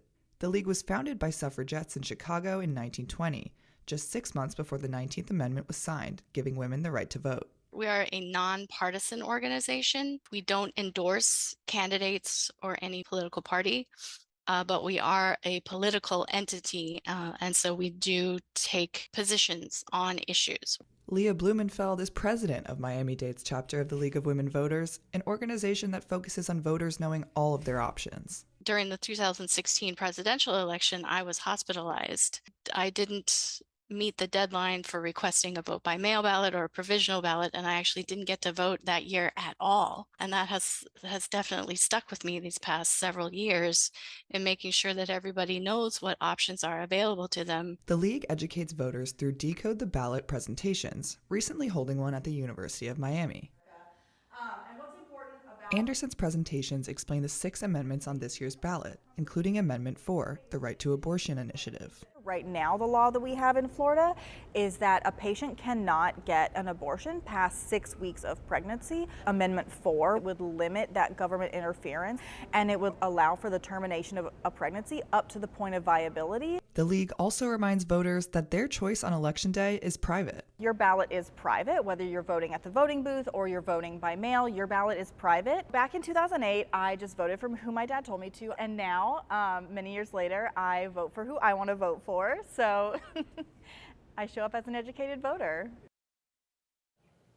We're back now with Dr. Gregory Koger, a political science professor at the university. Dr. Koger, thank you for staying with us.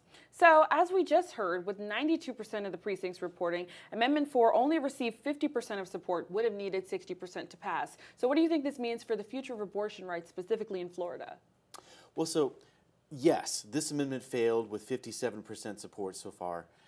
Which means that there is a fairly significant majority of Floridians who want to see a change in abortion policy. And I expect to see it continue to be a major issue in Florida politics going forward. We may see another attempt to amend the Constitution in 2026, or simply just the Democratic Party becomes organized around this issue going forward and making sure that every state legislature race has someone who is pro-choice in that race, so the voters can take their preferences on this issue and apply it to who they want to be in the state legislature going forward. I don't think this is the end. I think this is demonstration of the strength of support for access to abortion in the state of Florida, and the first attempt to resolve the discrepancy between policy and what people want has failed, but I think we'll continue to see this fight go on. So switching gears a little bit, as a part of Gen Z myself, I know that abortion specifically was a very key issue for the Gen Z demographic. So now more than 8 million people in Gen Z are registered to vote. And according to a recent poll by NBC News, it shows that 50% of Gen Z would have voted for Harris, while 34% for Trump, and 6% are undecided. So do you possibly see the Gen Z vote possibly tipping the scales in this year's nation's election cycle? Well, that's entirely possible. Young voters have actually swayed presidential elections in the last few cycles because while older age groups have been somewhere around 50-50, when young voters turn out to vote, a lot of times they can have a clear party preference, and that can actually determine the outcome. That was true in 2008. It was true in 2020, and yes, it might be true in this cycle as well. Well, thank you so much for joining us again. We'll check back in with you one more time before the end of the show. And at the interview, ask many members of the LGBTQ community fear the results of this presidential election may impact their rights. Coming up, we'll take a look at how some South Florida organizations are helping the community's voices be heard. Don't go anywhere. There are a lot of temptations facing young people today, like electronic cigarettes and skateboarding. Each vape pod can contain the same amount of nicotine as a pack of cigarettes. This can lead today's youth to a lifelong addiction and severe lung damage. Recall and consider the facts before making a poor decision. The health class film guy isn't the best person to talk to your kid about vaping. Got a few minutes? You are. Start the conversation with your child about vaping today. How much difference can one vote make? Since 2023, more than 60 U.S. elections have been tied or won by just one vote. So this fall, you or a friend could be the tiebreaker. And that could make all the difference. People are more likely to vote when encouraged by a friend. So use your power to decide this election. Make sure you're good to vote and encourage your friends to make a voting plan. at votevotevote.com. It's important to get a flu shot each and every year because flu viruses are constantly changing and immunity from the vaccine decreases over time. Flu vaccines are updated annually to work against that year's viruses. The best time to get your shot is in the fall, but getting it later can still help. Getting a flu shot lowers your risk of getting sick, and if you do happen to get flu, it's likely to be less severe.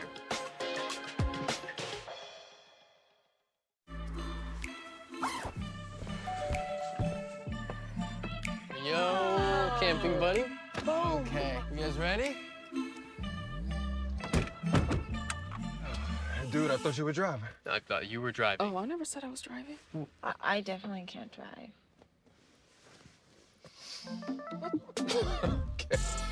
If you're high, just don't drive. It's illegal everywhere. If you feel different, you drive different.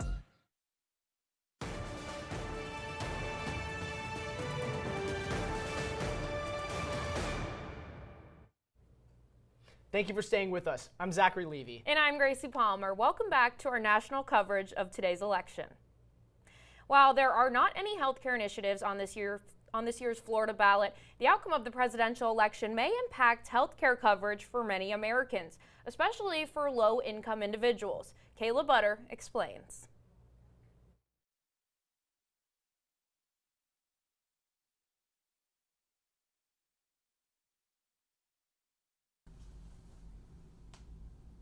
In the wake of the 2024 presidential election, the issue of health care weighs heavily on the minds of many Americans, especially for those who struggle with their health. Alexandra Simon was diagnosed with brain cancer in early 2023 after doctors found a stage 2 to 3 8-centimeter glioblastoma in the back of her head.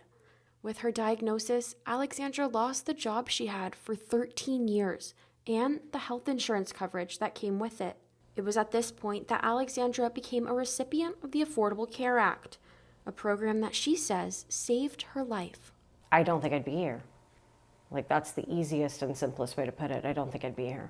The Affordable Care Act, which was signed into law in 2010 under Barack Obama's administration, is a healthcare reform law that aims to make affordable healthcare accessible for those in households with incomes between 100 and 400% of the federal poverty level.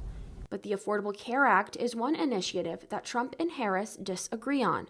The vice president plans to, quote, expand and strengthen the ACA under her administration, though Republicans involved in Trump's campaign have alluded to his plans to repeal and replace the ACA, a change that brings some a fear in the uncertainty. This could potentially leave millions of Americans without health care, without the ability to take care of themselves or take care of their families. And some experts say finances serve as a big implication.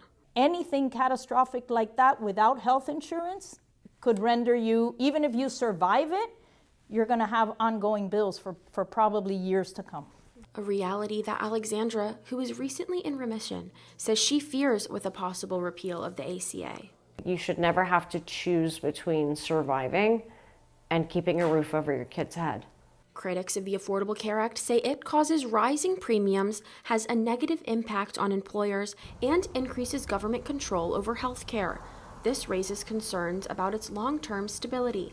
Look, we are laser focused on improving healthcare as we are every area. We need higher quality of care in many parts of the country. We need greater access. We need lower cost. And there are ideas on how to do that. Regardless of this year's election outcome, experts and Americans concerned about their health insurance coverage just hope for a less politicized healthcare industry. I would hope that politicians and healthcare professionals can collaborate for the greater good, to make decisions that are based on evidence for patients and not based on what is politically expedient.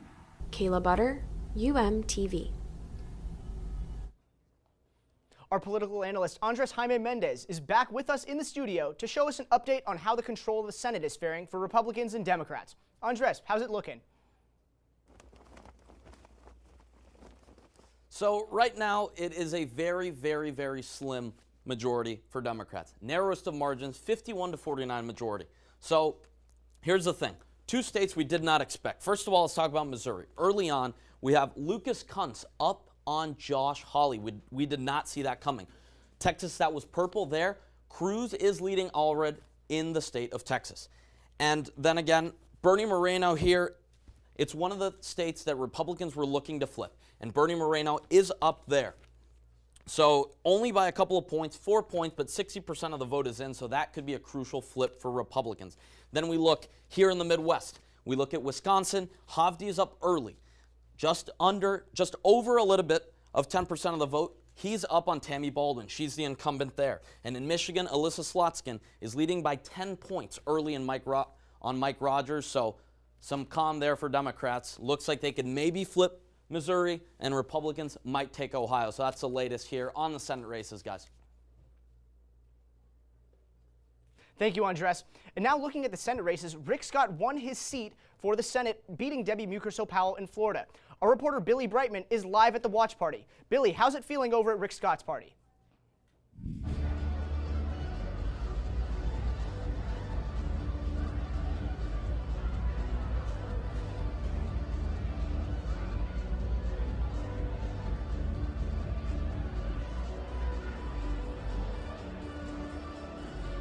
Even though it's just after 9:30, the party here in Bonita Springs is starting to thin out, and that's because Rick Scott already won, and by a huge margin. He won by 13 percentage points. To put that into perspective, he won his last Senate bid in 2018 against NASA Administrator Bill Nelson by just 10,000 votes, let alone 13 percentage points. He took the stage about an hour ago to make his victory speech, and one of the first things he said was, quote, "And guess what? We won Miami-Dade." He also shouted out newly elected Sheriff Rosie Cordero Stutz, the first elected sheriff of Miami-Dade in almost 60 years. In his speech, he also said, the fight's not over. He's now working to win Senate Majority Leader after Mitch McConnell said he would be stepping down. The senator is still floating around somewhere, thanking supporters for this amazing night and his new win. Live in Bonita Springs, Billie Brightman, UMTV. Thanks, Billie. Gay marriage and other LGBTQIA+ rights are not on the ballot tonight here in Florida. However, the community still feels their rights ride on this election. Many members of the LGBTQ+ community say this presidential election may disrupt their community and have come together to make their voices heard. I think right now the most pressing issue is just the erasure of LGBT people and their history and their stories. Save LGBT is the longest-serving organization dedicated to protecting members of the LGBTQ+ community in South Florida. It has been around since 1993. Camille works for Save LGBT, a cause close to her heart as a member of the LGBTQ+ community herself, and she says she will be casting her vote for Kamala Harris. I think the Democratic Party is a party of equality and is a party about uplifting people and letting people exist as who they are. I think there's a lot of rhetoric in the Republican Party about suppressing people's voices, and especially in the LGBT community. Save LGBT hosts weekly Get Out the Vote initiatives, including a door-knocking event for Miami-Dade County School Board candidate Max Tuckman. She's vowed to stop book banning and let students learn about LGBT history and just discuss LGBT themes in the classroom, which, as we know, has been under attack by the state and by our governor. And for many, education is a main concern, leading to their support of Tuckman. Beyond proper education of the community, many fear their rights are at risk. After Roe v. Wade was overturned in 2022, many members of the community feared that their rights would be next. UM senior Salvatore Puma shares those concerns. He will be voting for Kamala Harris. But personally, I do feel threatened on the idea that if he does win, God knows if I'll be able to get married during that term. But not all Hurricanes agree. Alumni Randy Fitzgerald feels secure even in an election year. Marriage equality was the law of the land it maintains, and it still is the law of the land, and it's not going anywhere. He will be voting for former President Donald Trump in November. Yeah, I'm voting to put Donald Trump back in office because I think Kamala Harris has been a complete and total failure for the last 4 years. Randy is a member of the LGBTQ community, and he is a Republican. He says he has felt the most pushback from Democrats. But I actually think it's deeply offensive to tell any kind of minority that because they have some kind of immutable trait or characteristic that they're born with, like being gay, that they automatically should vote for one party. Same-sex marriage is on the ballot in California, Colorado, and Hawaii tonight. These measures would remove language that prohibits same-sex marriage in their state constitutions. Now we're going to go back to Max Keller for a live update on what people are posting on social media about the election. Max, what are we seeing out there? Welcome back to our social media segment. I'm Max Keller, and we're going to have some updates here from public figures and other politicians. We'll start with former First Lady Michelle Obama, who in reference to Donald Trump said that he is a weak man who threatens people who criticize him and is not fit to be our commander-in-chief. Now, Michelle Obama's sentiment matches that of Democrats by pointing out that Donald Trump had conflict with the media during his time as president. Now we'll go to current President Joe Biden, who wants people to not sit this election out. He wants people to get off the bench, make their voice heard, and he believes that Harris and Walz will be ready to serve on day one.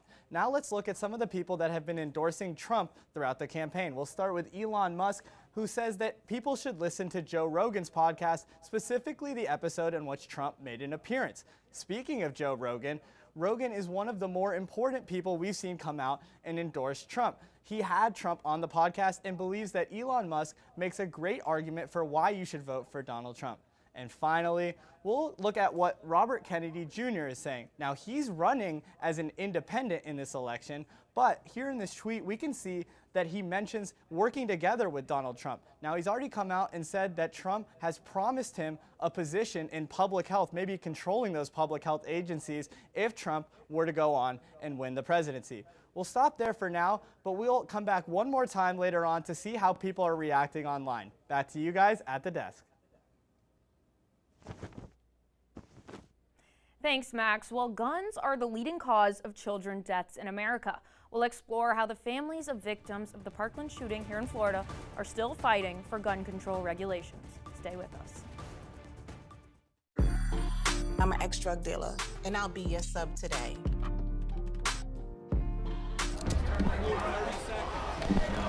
2 milligrams of fentanyl can be lethal.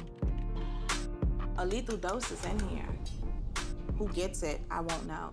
It's cheap, it's potent, and it's profitable. The sad reality is, fentanyl is being mixed into everything now. More kids should know.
If I could be you, and you could be me for just 1 hour.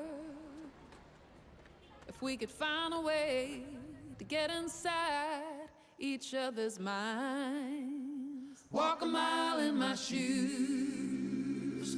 Walk a mile in my shoes. Well, before you abuse, criticize, and accuse. Walk a mile in my shoes.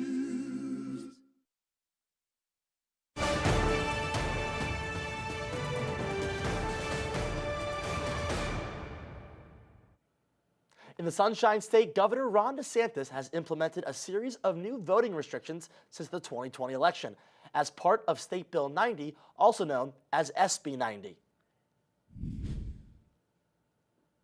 These include increasing ID restrictions for in-person voters, limiting the number of ballot drop box locations, limiting the numbers of ballots a person can drop off besides their own, increasing requirements and penalties for third-party voter registration groups, and increasing strictness on the process to request absentee or vote by mail ballots. Next, we'll take a look at the unique perspective of first-time voters from swing states studying here at the University of Miami and what factors influence their decision on where they cast their ballots. Isabella Martinez and Sebastian Gonzalez have the story. For millions of Americans, today was the first election where they were eligible to vote. Many of them were college students. However, young generations are less likely to vote, especially those who don't go to school in their home states. 64% of UM students are not Florida residents and weren't able to vote where they're registered. This is especially important when looking at students who are from swing states, where the election will likely be decided. So how exactly did they vote? Donald Trump and Hillary Clinton, very close election, and sitting there watching it with my dad, first election I ever watched, it really came down to Wayne County, Michigan. Michigan's always been a swing state, and I kind of was just like, my vote will matter there more. Sports gambling, the abortion rights here, all that, I think, carries a lot of weight for Florida, so that's something that I'm definitely thinking about more, will think about more for the next election. In swing states, Asian, Black, and Latino youth represent a growing percentage of first-time voters. For me, the biggest reasons that I'm voting in this election, or feel like I need to, is because the Supreme Court. I think with like Roe v. Wade, I feel like this president is going to have a lot of control as far as appointing new justices, and so I think that's my priority. I think the social issues currently in this country are what's giving me a big push to vote. Greater diversity among new young voters presents an opportunity to build a more representative democracy that better reflects the nation's racial and ethnic makeup. Dr. Klofstad, Political Science Department Chair, highlighted how crucial the mobilization of first-time voters was in this election. It's sometimes difficult to get students engaged with politics. What I try to emphasize to students is that we live in a swing state, and that gives your vote more power in the Electoral College when it comes to the presidency. And also, while politics may seem remote, while it may seem like neither party represents your interests, students need to think in the longer run, right? Do you care about the environment? Do you care about the cost of college and student loans? Do you care about freedom and rights and equality? If you care about any of these things, it's incumbent upon you to vote.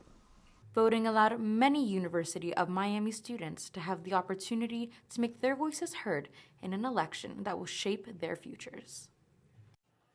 The shooting at Parkland, Florida's Marjorie Stoneman High School in 2018 left 14 students and 3 adults dead and sparked national backlash, with many students stepping up to organize rallies against gun violence and demand change. Since then, there have been more than 2,000 incidents of gun violence. And as Ariel Lopez explains, Parkland families continue their activism across Florida to inform people about the impact of voting for a safer future. Around 60% of Americans view gun violence as an issue, and many look to the presidential candidates for potential policy changes. Trump has confirmed his stance on protecting gun owner rights for civilian protection, while Vice President Harris promised to reinstate the assault weapon ban. 2 families who lost their daughters in the Parkland shooting have different resolutions. So no, if this Parkland shooting had not happened, I would not have been actively involved in politics, but sometimes a tragedy that could just happen in the blink of an eye can change the trajectory of your life forever. After Parkland in Florida, we actually passed a gun violence prevention bill. We instituted red flag laws 3 weeks after the shooting.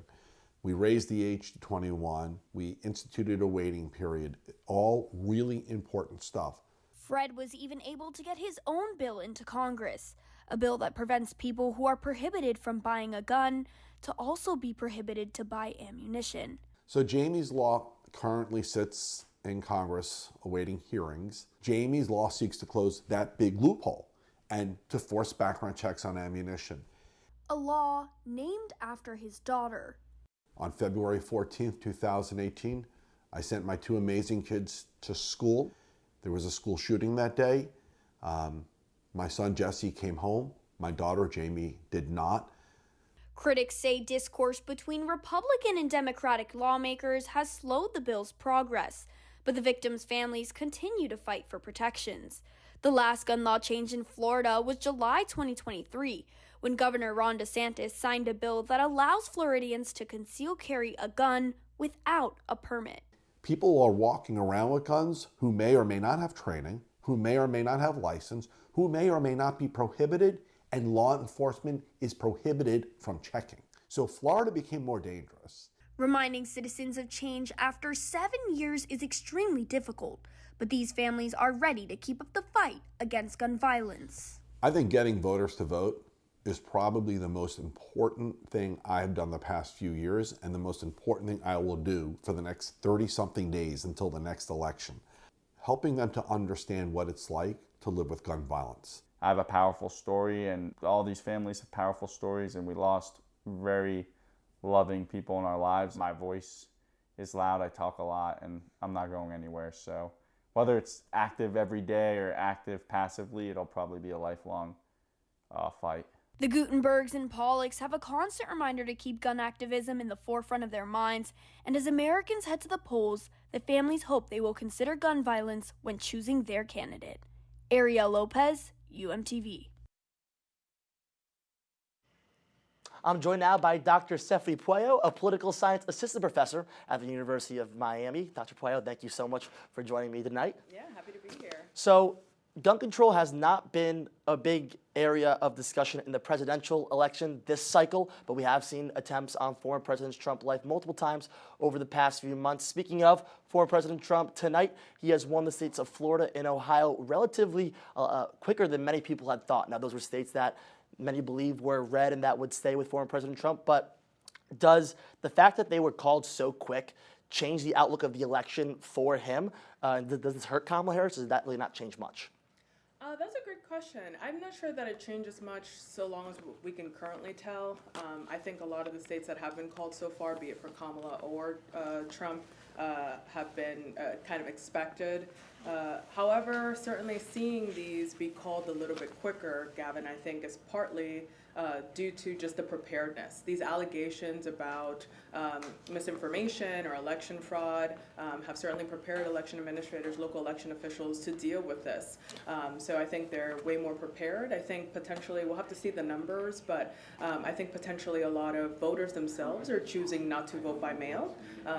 And that may be part of it that's kind of expediting the process, and certainly just the margins, right? So as states like Florida that have already been called become more conclusively red, I think the margins are high enough to just be able to call a little bit quicker. And so you talked about election fraud. It seems like over the past couple cycles, ballot confidence of Americans has been questioned at end. Now, there have been burned ballots on the West Coast. There's been misleading reports of bomb threats at polling sites that are not true, but still, what are the next steps in ensuring voter confidence for Americans? And is this a pressing issue going forward? We've just seen a lot of controversial topics, and even candidates have talked about it at length in terms of security of ballots, instilling confidence in Americans. Yeah, I think that certainly there's a lot more education, a lot more outreach and educational processes need to happen. Voters need to know how administration works. They need to understand how our elections actually run, and also how these ballots are counted. I think that is partly at least why people are starting to lose their confidence in elections. And I think, again, dealing with the challenge of this increasing misinformation, I think, is a big part of it. So people thinking that voter fraud is, more commonplace than it is, when it's actually extremely, extremely rare. So I think that if there were just more educational initiatives that lead voters to become more confident, and I think also just reducing the barriers to vote might also increase the confidence. I think there's a lot of different restrictions, particularly in Florida, with even things like a month, ahead of time in terms of a deadline to register. I think that makes it significantly more difficult to get people involved or to understand the political process, and therefore, by virtue of perhaps having fewer people be part of the political process, then they start to lose confidence in it as well. Dr. Stephanie Puello, thank you. We'll hear one more time from you later tonight. Yeah, look forward to it.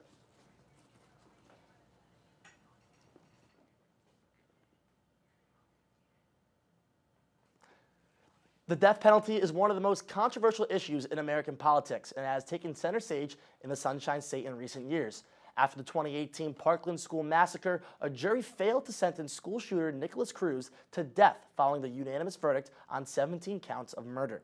Many were outraged that Cruz's life would be spared, leading many, including Florida Governor Ron DeSantis, to call on lawmakers to make changes to Florida's amendment that a death sentence be a unanimous decision by a jury. But some say the reforms in Florida do not change crime rates. Yeah, from the defense point of view, the easiest from the prosecutor's point of view, because every other state but Alabama requires a majority vote. Now, Alabama has what they call a supermajority, which is a vote of 10 to 2. So that's a little better. Florida is now back into the old days of 8 to 4. And in 2023, DeSantis worked with the legislature to change the death penalty statute, now requiring a supermajority of jurors, 8 out of 12, recommended the death penalty. DeSantis has continued to support the death penalty since the new legislature was released. DeSantis has said, you shouldn't have it where if you already convicted and you did the crime, whether to apply capital. If you're going to have capital, you have to administer it to the worst of the worst charges. Lawmakers have debated the death penalty for decades and how to punish those who had committed the most serious crimes. And it looks like the debate will continue in the Sunshine State and across the United States as more death penalty cases gain attention. Some votes have been burned out of existence after a series of arson attacks on ballot boxes on the West Coast. We will tell you how election officials are responding after the break.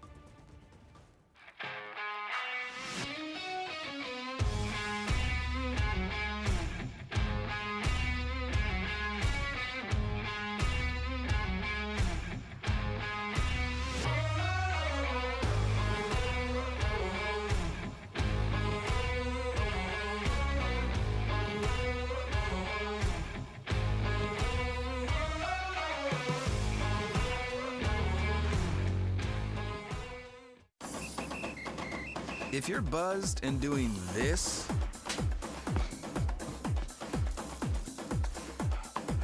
to make yourself feel okay to drive, ZWX.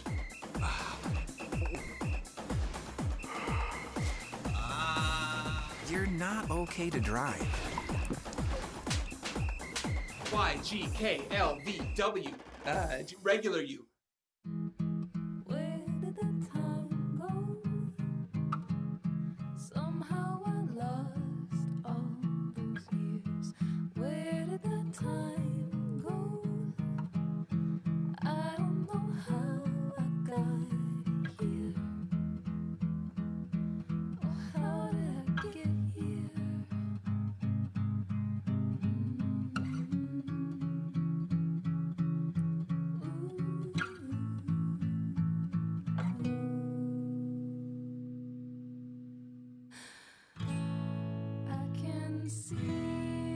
You've done the hard part.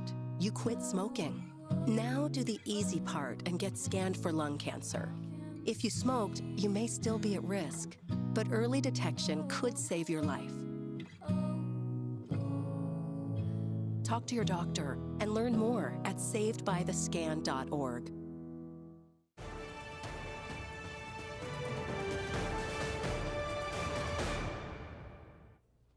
While the nation's eyes are on the 7 swing states, both campaigns are banking on winning Pennsylvania and its 19 electoral votes.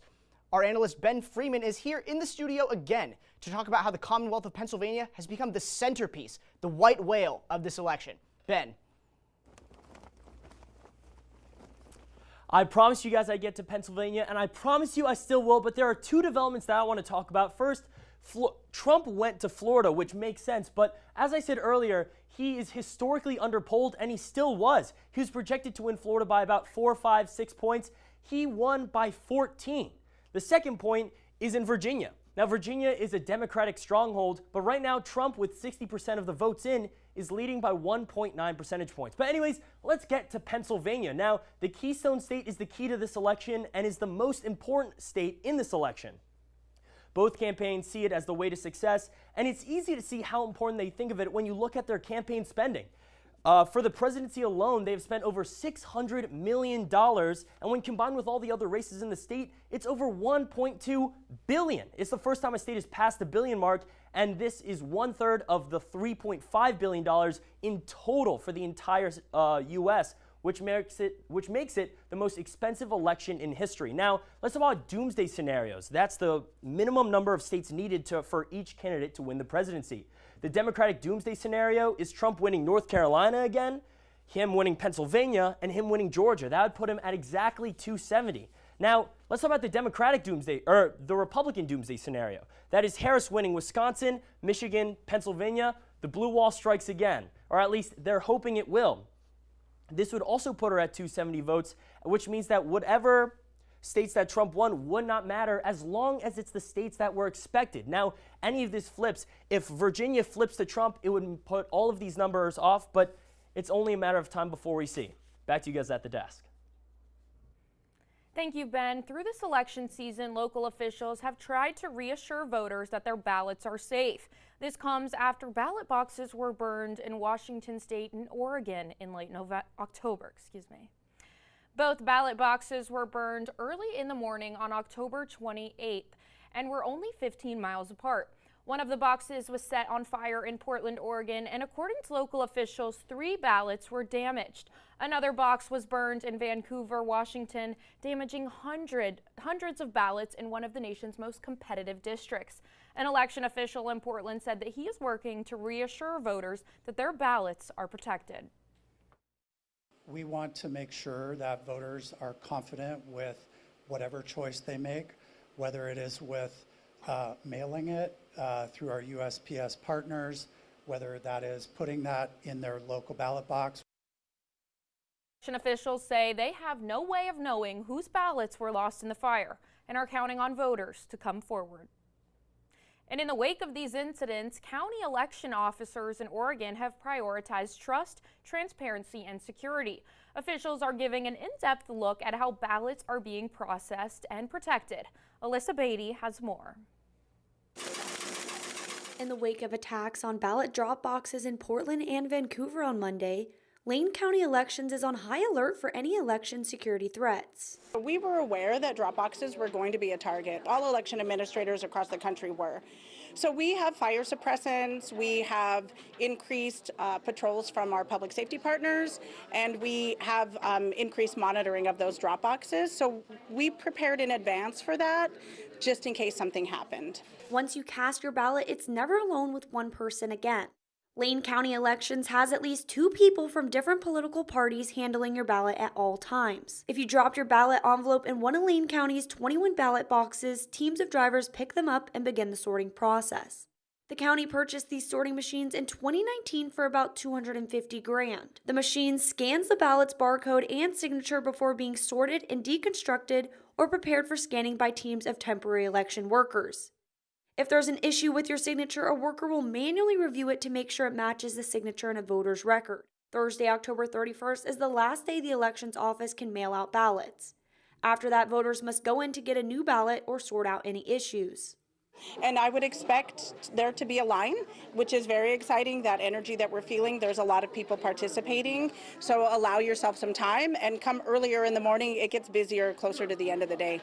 If there's an issue, a letter will notify you. You'll have until November 26th to fix your ballot.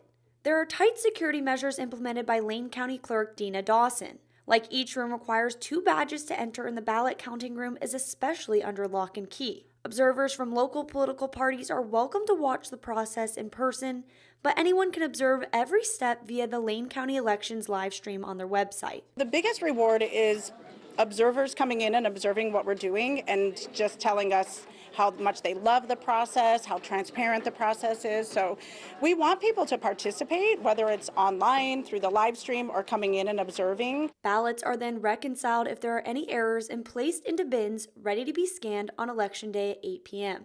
Through an intricate system of checks and balances, Lane County Elections works to ensure every vote is counted. Alyssa Beatty, UMTV. Now that even more votes have been pouring in across the country, let's check in with our social media analyst, Max Keller, to see how people online are reacting. Max, what's going on?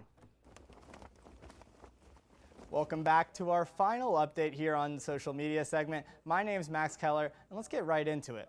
We'll start with a post here from Planned Parenthood, who is reminding Americans of some of the very important topics in this election cycle, such as IVF, abortion rights, and birth control. Now, during Donald Trump's presidency, the Roe v. Wade decision was overturned in the Dobbs v. Jackson decision. This is something that Kamala Harris has spoken about, saying that she would look to bring back abortion protections to the national level. Now, if we look at the NRA's post here, they have claimed that Kamala Harris would follow Joe Biden in trying to stack the court with people who would take away the Second Amendment freedoms. Now, of course, Republicans have stood firm, believing in the Second Amendment in a time where people have been asking for gun reform. So we'll be interested to see how the legislation will be impacted by the result of this election. Now, we'll move to Nikki Haley, who ran for president earlier in this campaign cycle, and she has come out saying that she doesn't agree with Donald Trump 100% of the time, but she certainly doesn't agree with Kamala Harris most of the time, so she believes in Donald Trump. And we'll end with former President Barack Obama, who said that votes took a while to count in 2020. He reminds people to be patient as votes get counted in this presidential cycle. That's going to be our final update, so we'll send it back to you guys at the desk. Thank you, Max. Opinions on education policy have become extremely polarized since COVID-19. We'll tell you more about the Florida ballot initiative that would allow school board candidates to identify with political parties. Stay with us. Every day, thousands of kids start vaping. And I can't let this happen to my kid. Of course, it's awkward to talk to your kids about the dangers of vaping. Hey, bestie, how sketch is me? It's hard to get their attention. Ready? Go. Yes. Look at that. Yeah, you even turn yours over. So if you want to talk to your kids about the dangers of vaping, you got to get it trending.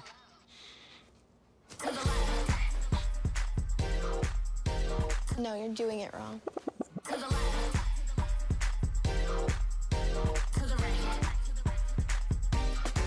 Let's go. Can we talk? Yeah, what's up? Visit talkaboutvaping.org for tips on when and how to have the vape talk. A lethal dose is in here. Who gets it, I won't know. It's scary that it can be put into anything, and we can't even see it or notice it.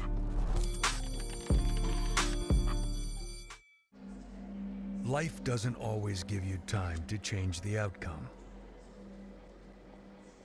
Prediabetes does.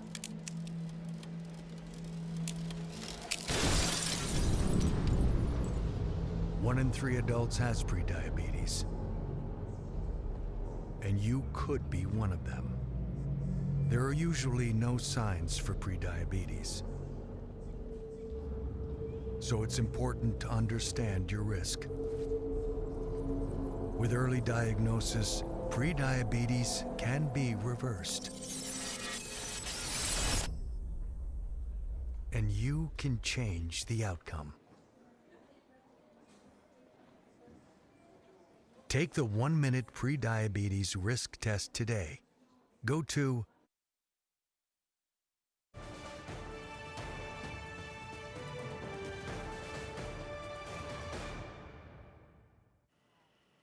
As Election Day comes to an end, young voters are stepping up to make their voices heard. Here in Miami-Dade County, youth organizations have been working hard to rally the next generation of voters.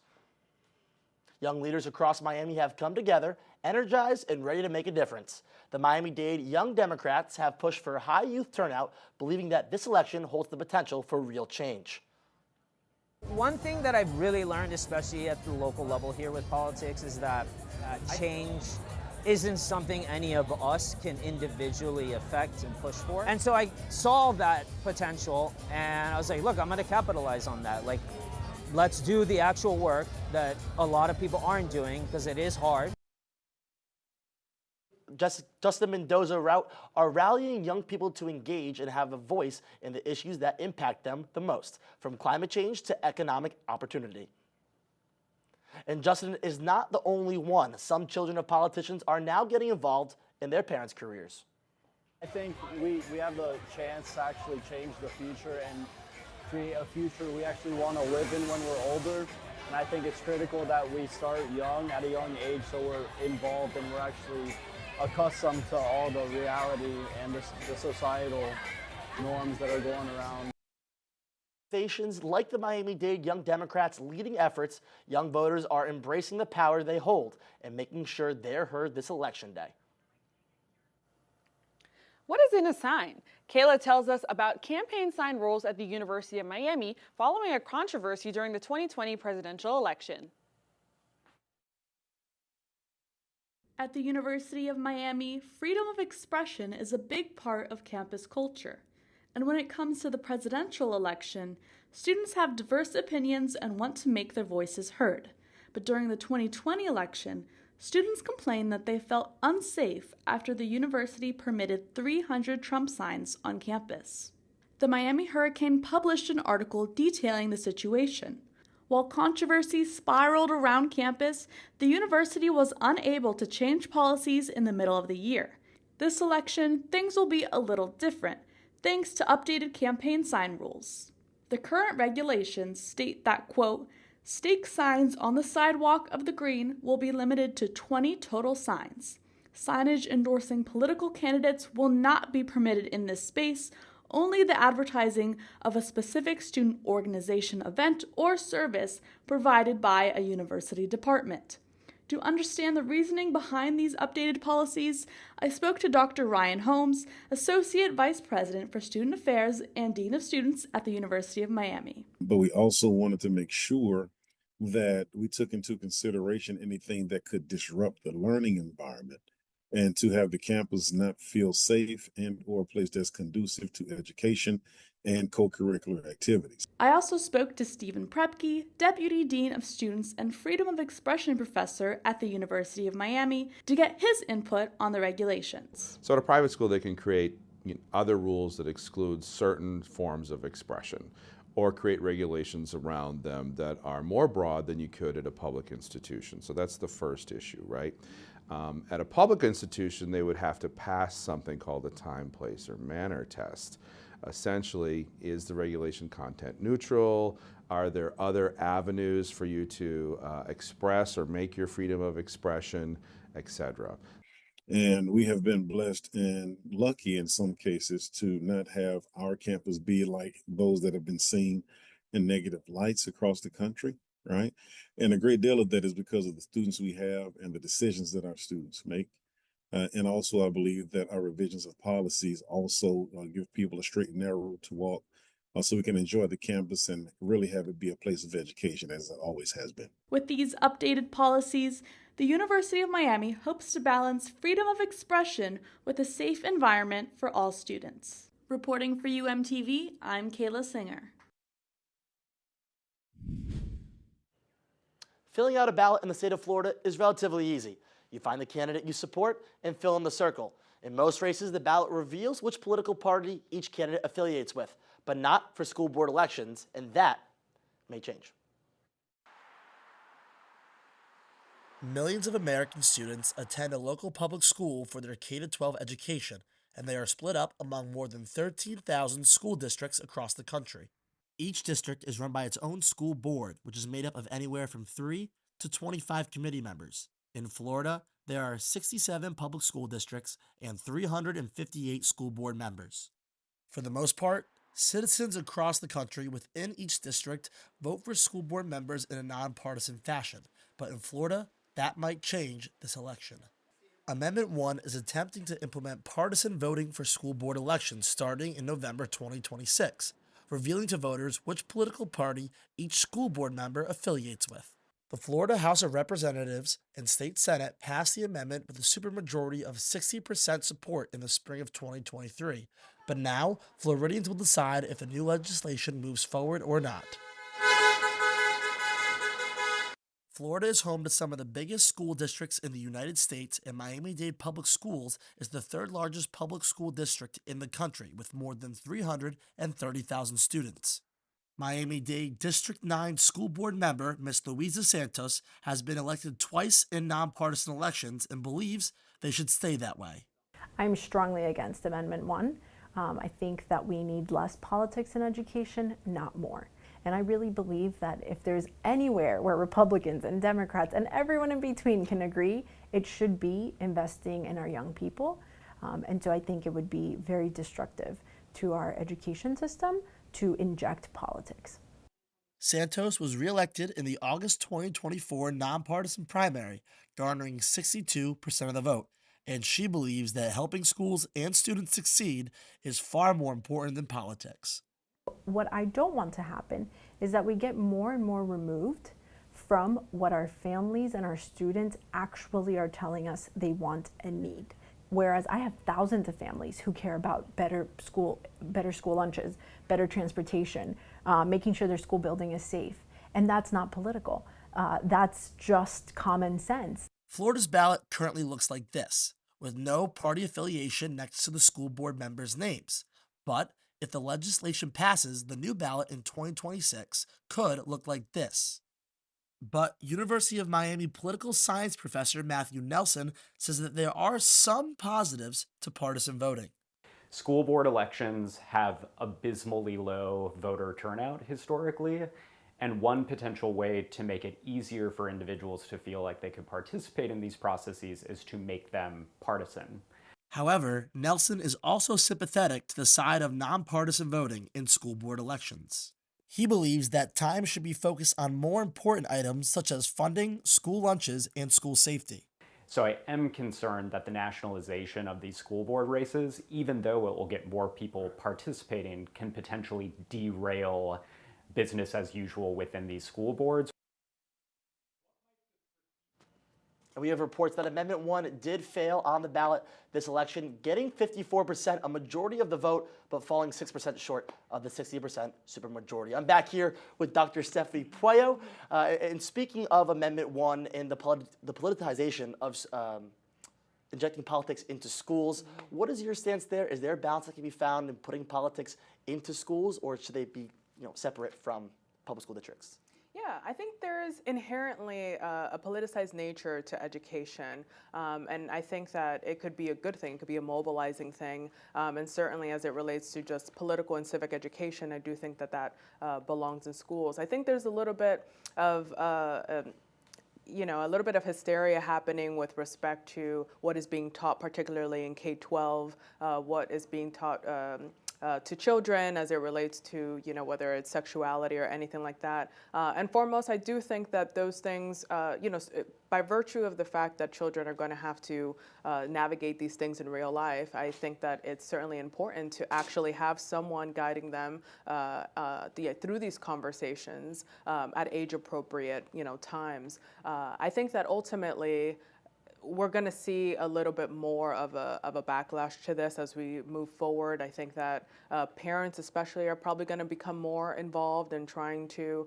have these conversations in schools. But again, I think part of it, the backlash itself, at least that's currently happening, that's like, don't say gay bill and things like that. I think part of that is, a solution looking for a problem. I don't think that teachers are necessarily trying to indoctrinate children or things of that sort, but ultimately striking a balance between what it is that teachers' expertise or what parents want or what the state wants is difficult, but I do think that right now, at least in the state of Florida and other similar states, I think that it's a little bit more overstated in terms of it being a problem. And so you believe parents, you think, have a better area of expertise in that area where they can see what's good for their kids and go from there, not necessarily the state and Ron DeSantis, especially you mentioned the parental rights and education bill that talked about book bannings and critical race theory. You think the parents are really the main drivers that should be forming their kids in education? Well, I think the parents should be consulted as it relates to that, just as in terms of a democratic process. I think that as voters and as parents, they should absolutely have a say in what happens. But that's different from the fact that they would know more. It also depends on our educational efforts. Like, to what degree are they understanding what is actually being taught, how it's being taught, and having them respond to that, as opposed to these allegations of, again, children being indoctrinated or things of that sort. So I think that if we have more clarity clarity about the curriculum, particularly in elementary schools and things of that sort, when children are younger and more impressionable. I think that ultimately, they would ultimately probably support that happening, and also just be part of it. They might want to be part of those educational efforts as well, and just the direction of them. Well, Dr. Puello, thank you so much for your time tonight. Yeah, of course. Thank you. Thank you, Gavin. Voting closed almost 3 hours ago in Miami-Dade County, and early polling outcomes have begun to come in. Kayla Butter is live to tell us more about early polling numbers for the Florida Senate race in Miami-Dade and surrounding counties. Kayla? Republican incumbent Rick Scott won the Senate race, and the majority of voters here in Miami-Dade County followed suit. Scott won in Miami-Dade after pulling in 54.5% of the vote, a win that matches what voters here at the Coral Gables Library polling station were telling me just a few hours ago. But in Broward County, which is just north of Miami-Dade, Mucarsel-Powell won with 59.4% of the vote, making it one of just 6 counties in the state to go blue. Reporting live for UMTV from the Coral Gables Library, I'm Kayla Butter. For most of us, voting is easy. You stand in line, walk up to the booth, and cast your ballot. But for those with a physical disability, it can be challenging, which is why polling sites must adhere to strict ADA requirements. The requirements are wide-ranging and include accessible parking, accessible routes with ramps in buildings, and making sure entrances and corridors aren't blocked. The requirements are designed to make the voting sites as accessible as possible. And at the Coral Gables Library, handicapped voters told me it was. Fácil, sí, muy bien, muy buena la atención, muy organizado, sí, y rápido todo, sí. It was different, but actually very good. As I came walking in, a gentleman noticed me and actually took me to the front of the line because he saw that I was, had issues with my walking. The library features a drop-off section, a ramp to the main entrance, and multiple attendants who escort voters to the front of the line and to a specific voting booth with a seat. For voters like Sergio Alvarez-Mena, these seemingly small implementations make all the difference. Could not have been easier, really, either physically on the stuff, no barriers, no impediments, or administratively to understand that there were people that just could not wait in line, could not bear weight on some of their legs. It could not have been easier on either front. While physically disabled voters told me they had an easy time at the Coral Gables Library, not everyone's as lucky. According to census voter data, 14% of disabled voters in the 2022 midterm elections reported having some type of difficulty. And while that might seem low, it represents 2.2 million people. Disabled voting turnout is at an all-time high, and with the popularity of alternative voting methods like mail-in ballots, handicapped voters are represented now more than ever, thanks to the ADA rules and sites like the Coral Gables Library that are making sure that every American can do what makes this country great. Vote. Ben Freeman, UMTV. We'll have more on the election and the race to the White House in a little bit. Stay tuned. UMTV Election Special, Decision Day 2024. How much difference can one vote make? Since 2023, more than 60 U.S. elections have been tied or won by just one vote. So this fall, your friend could be the tiebreaker. And that could make all the difference. People are more likely to vote when encouraged by a friend. So use your power to decide this election. Make sure you're good to vote and encourage your friends to make a voting plan at votevotevote.com. If I could be you, and you could be me for just 1 hour. If we could find a way to get inside each other's minds. If you could see you through my eyes instead of your ego. I believe you'd be surprised to see that you've been blind. Walk a mile in my shoes. Walk a mile in my shoes. Yeah, before you abuse, criticize and accuse. Walk a mile in my shoes. Walk a mile in my shoes. Well, before you abuse, criticize and accuse. cues, walk a mile in my shoes.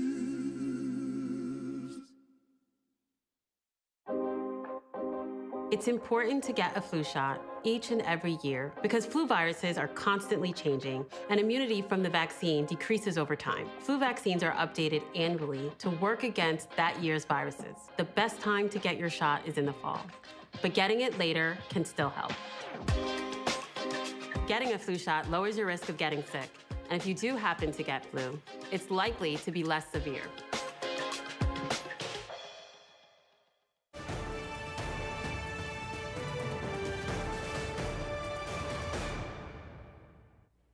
As our coverage nears its end, political analyst Ben Freeman is live one more time to give us one last update on the race and what we can see potentially in the coming days. Ben? It's time for my last update, and guys, this race has been crazy. I had to pull myself away from the computer because these numbers are changing constantly. Let's just go right into it. Arizona at 48% counted. Harris is leading by 0.9. Nevada, nothing has been reported yet. Wisconsin, 48% counted, 1% for Trump. Michigan, 21% counted, 1.1% for Harris. Pennsylvania, 55% counted, 2.9% for Trump. North Carolina, 75% counted, 6.1% Trump. And in Georgia, 88% counted, 3.2% Trump. And as I was saying earlier, the Democratic doomsday scenario. It is looking very likely that Trump will win Georgia, that Trump will win North Carolina. If he wins Pennsylvania and all the other states he's expected to win, he will reach 270 and could possibly be the next president of the United States. Now, there are a few reminders that we need to keep in mind is that this entire West Coast and Hawaii have not been counted yet, and that is a massive bank of electoral votes for Kamala Harris, and also that in the blue wall for Wisconsin, Michigan, Pennsylvania, it is still too close to call. Votes are coming in every second, and it is changing by the second, so it is very much too close to call, and we have no clue what is going on right now. And as I was saying, this is going to be my last segment of the night, and I just want to remind everybody of the motto on our Great Seal, E pluribus unum, from many, one. No matter who you're rooting for, no matter who you are voting for, it is important to remember that we are all Americans and we all need to come together after this election. For the last time tonight, signing off, Ben Freeman. Back to you guys at the desk. Thank you, Ben. That was some great analysis. With the presidential election being way too close to call, as Ben just suggested, you might be feeling stress, anxiety, worry, or all of the above. And mental health experts say it's important to feel all those emotions, and it's also critical to take a step back and focus on managing that stress. Here's our reporter Angela Safone with more on how to cope with election emotions today and after it's all over. After months of campaigning, it's the day America has been waiting for. If you're feeling anxious about the election outcome, you're not alone. What keeps recurring, in the patients that I've been taking care of, it's just the degree of uncertainty. And I think for a lot of folks, being able to tolerate that is very, very difficult. Dr. Nicole Tarui with El Camino Health says the first step to managing election emotions is to tune into your own personal needs. You alone know your capacity to manage stress and anxiety. So she says to key into your feelings and be aware of early warning signs that you may be getting overwhelmed. Being able to assess our bodies, how are we feeling? And then being able to recognize when we need to take a step back and focus in around self-care. Tarui says that self-care can include deep breathing, practicing mindfulness, maintaining a healthy routine. She also recommends what she calls worry time. So just like 10 to 15 minutes per day, journaling about some of those worries and fears, and then being able to close that and put that away for the day and knowing you can return to that the next day. During the election and afterwards, Tarui says the support of friends and family makes it easier to process difficult things. So she says to stay connected, and no matter what the election outcome, she says to be mindful of all the things you can control. It's a lot easier said than done, but I think that when we can really hone in our energy on the things that we do control and let go of the things we don't, it can help us move forward, even in the event we're faced with an outcome we don't like. Reporting for UMTV, I'm Angela Safone. As we end our night, let's take a look at some local congressional races down the ballot in South Florida. First of all, we're looking at the 24th Congressional District of Florida, which includes parts of southern Broward. We have Frederica Wilson, the Democrat, running against Jesus Navarro. We don't have a result on that just yet. And in the 26th Congressional District, Mario Diaz-Balart has been the incumbent since 2003, and he was running against Democrat Joey David Atkins, and he won by 71% of the votes. Next, we're going to take a look at the 27th Congressional District of Florida, right here in Coral Gables. Maria Elvira Salazar, the Republican incumbent since 2021. She's running against Lucia Baez-Geller. Ultimately, the Republican, Maria Elvira Salazar, wins that election here in Coral Gables, 60.5% of the vote. And in the 28th Congressional District, Carlos Jimenez, who's been the incumbent since 2021, was running against Democrat Phil Eyre, and he won with 64.6% of votes. Excuse me. Now looking to the national Senate landscape, Rick Scott, we have reported, has held on to his seat in Florida, defeating Debbie Mucarsel-Powell. And as our night comes to a close, we want to check in one more time with Billie Brightman to see attendees' reactions to the election outcome. Billie, how's it looking?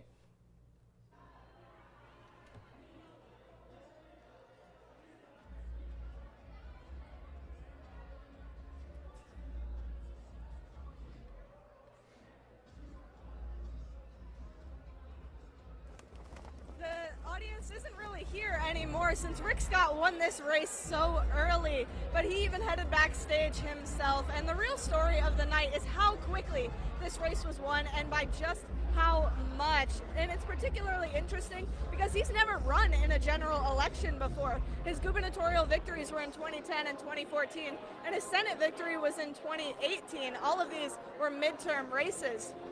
General elections typically have a higher turnout, and with abortion and legalizing marijuana on the ballot, there was an expected higher Democratic turnout. But with Donald Trump taking the state massively, Amendments 3 and 4 failing to pass, and of course the Rick Scott victory here tonight, the 1 million Republican voters that we have over the Democratic Party really showed out in the state of Florida tonight. Live from Bonita Springs, Billie Brightman, UMTV. Thank you, Billie. Well, Gracie, when you look back at this election cycle, it's been, the only way to put it is it's been one for the ages. We've had assassination attempts. We had Biden dropping out of the race. We had Harris being the woman to rise to the top of the ticket. I mean, this is something that me, you, the people in this room, the people of this country will remember forever. And honestly, we have nothing to say about it yet for a result, but it will be memorable. 100%, Zach. And as you said, we will not be able to call a winner tonight, and we expect it'll be continuing to be close as the results come in. But unfortunately, that's all the time we have for this 2024 election special. Thank you for joining us, and have a good night.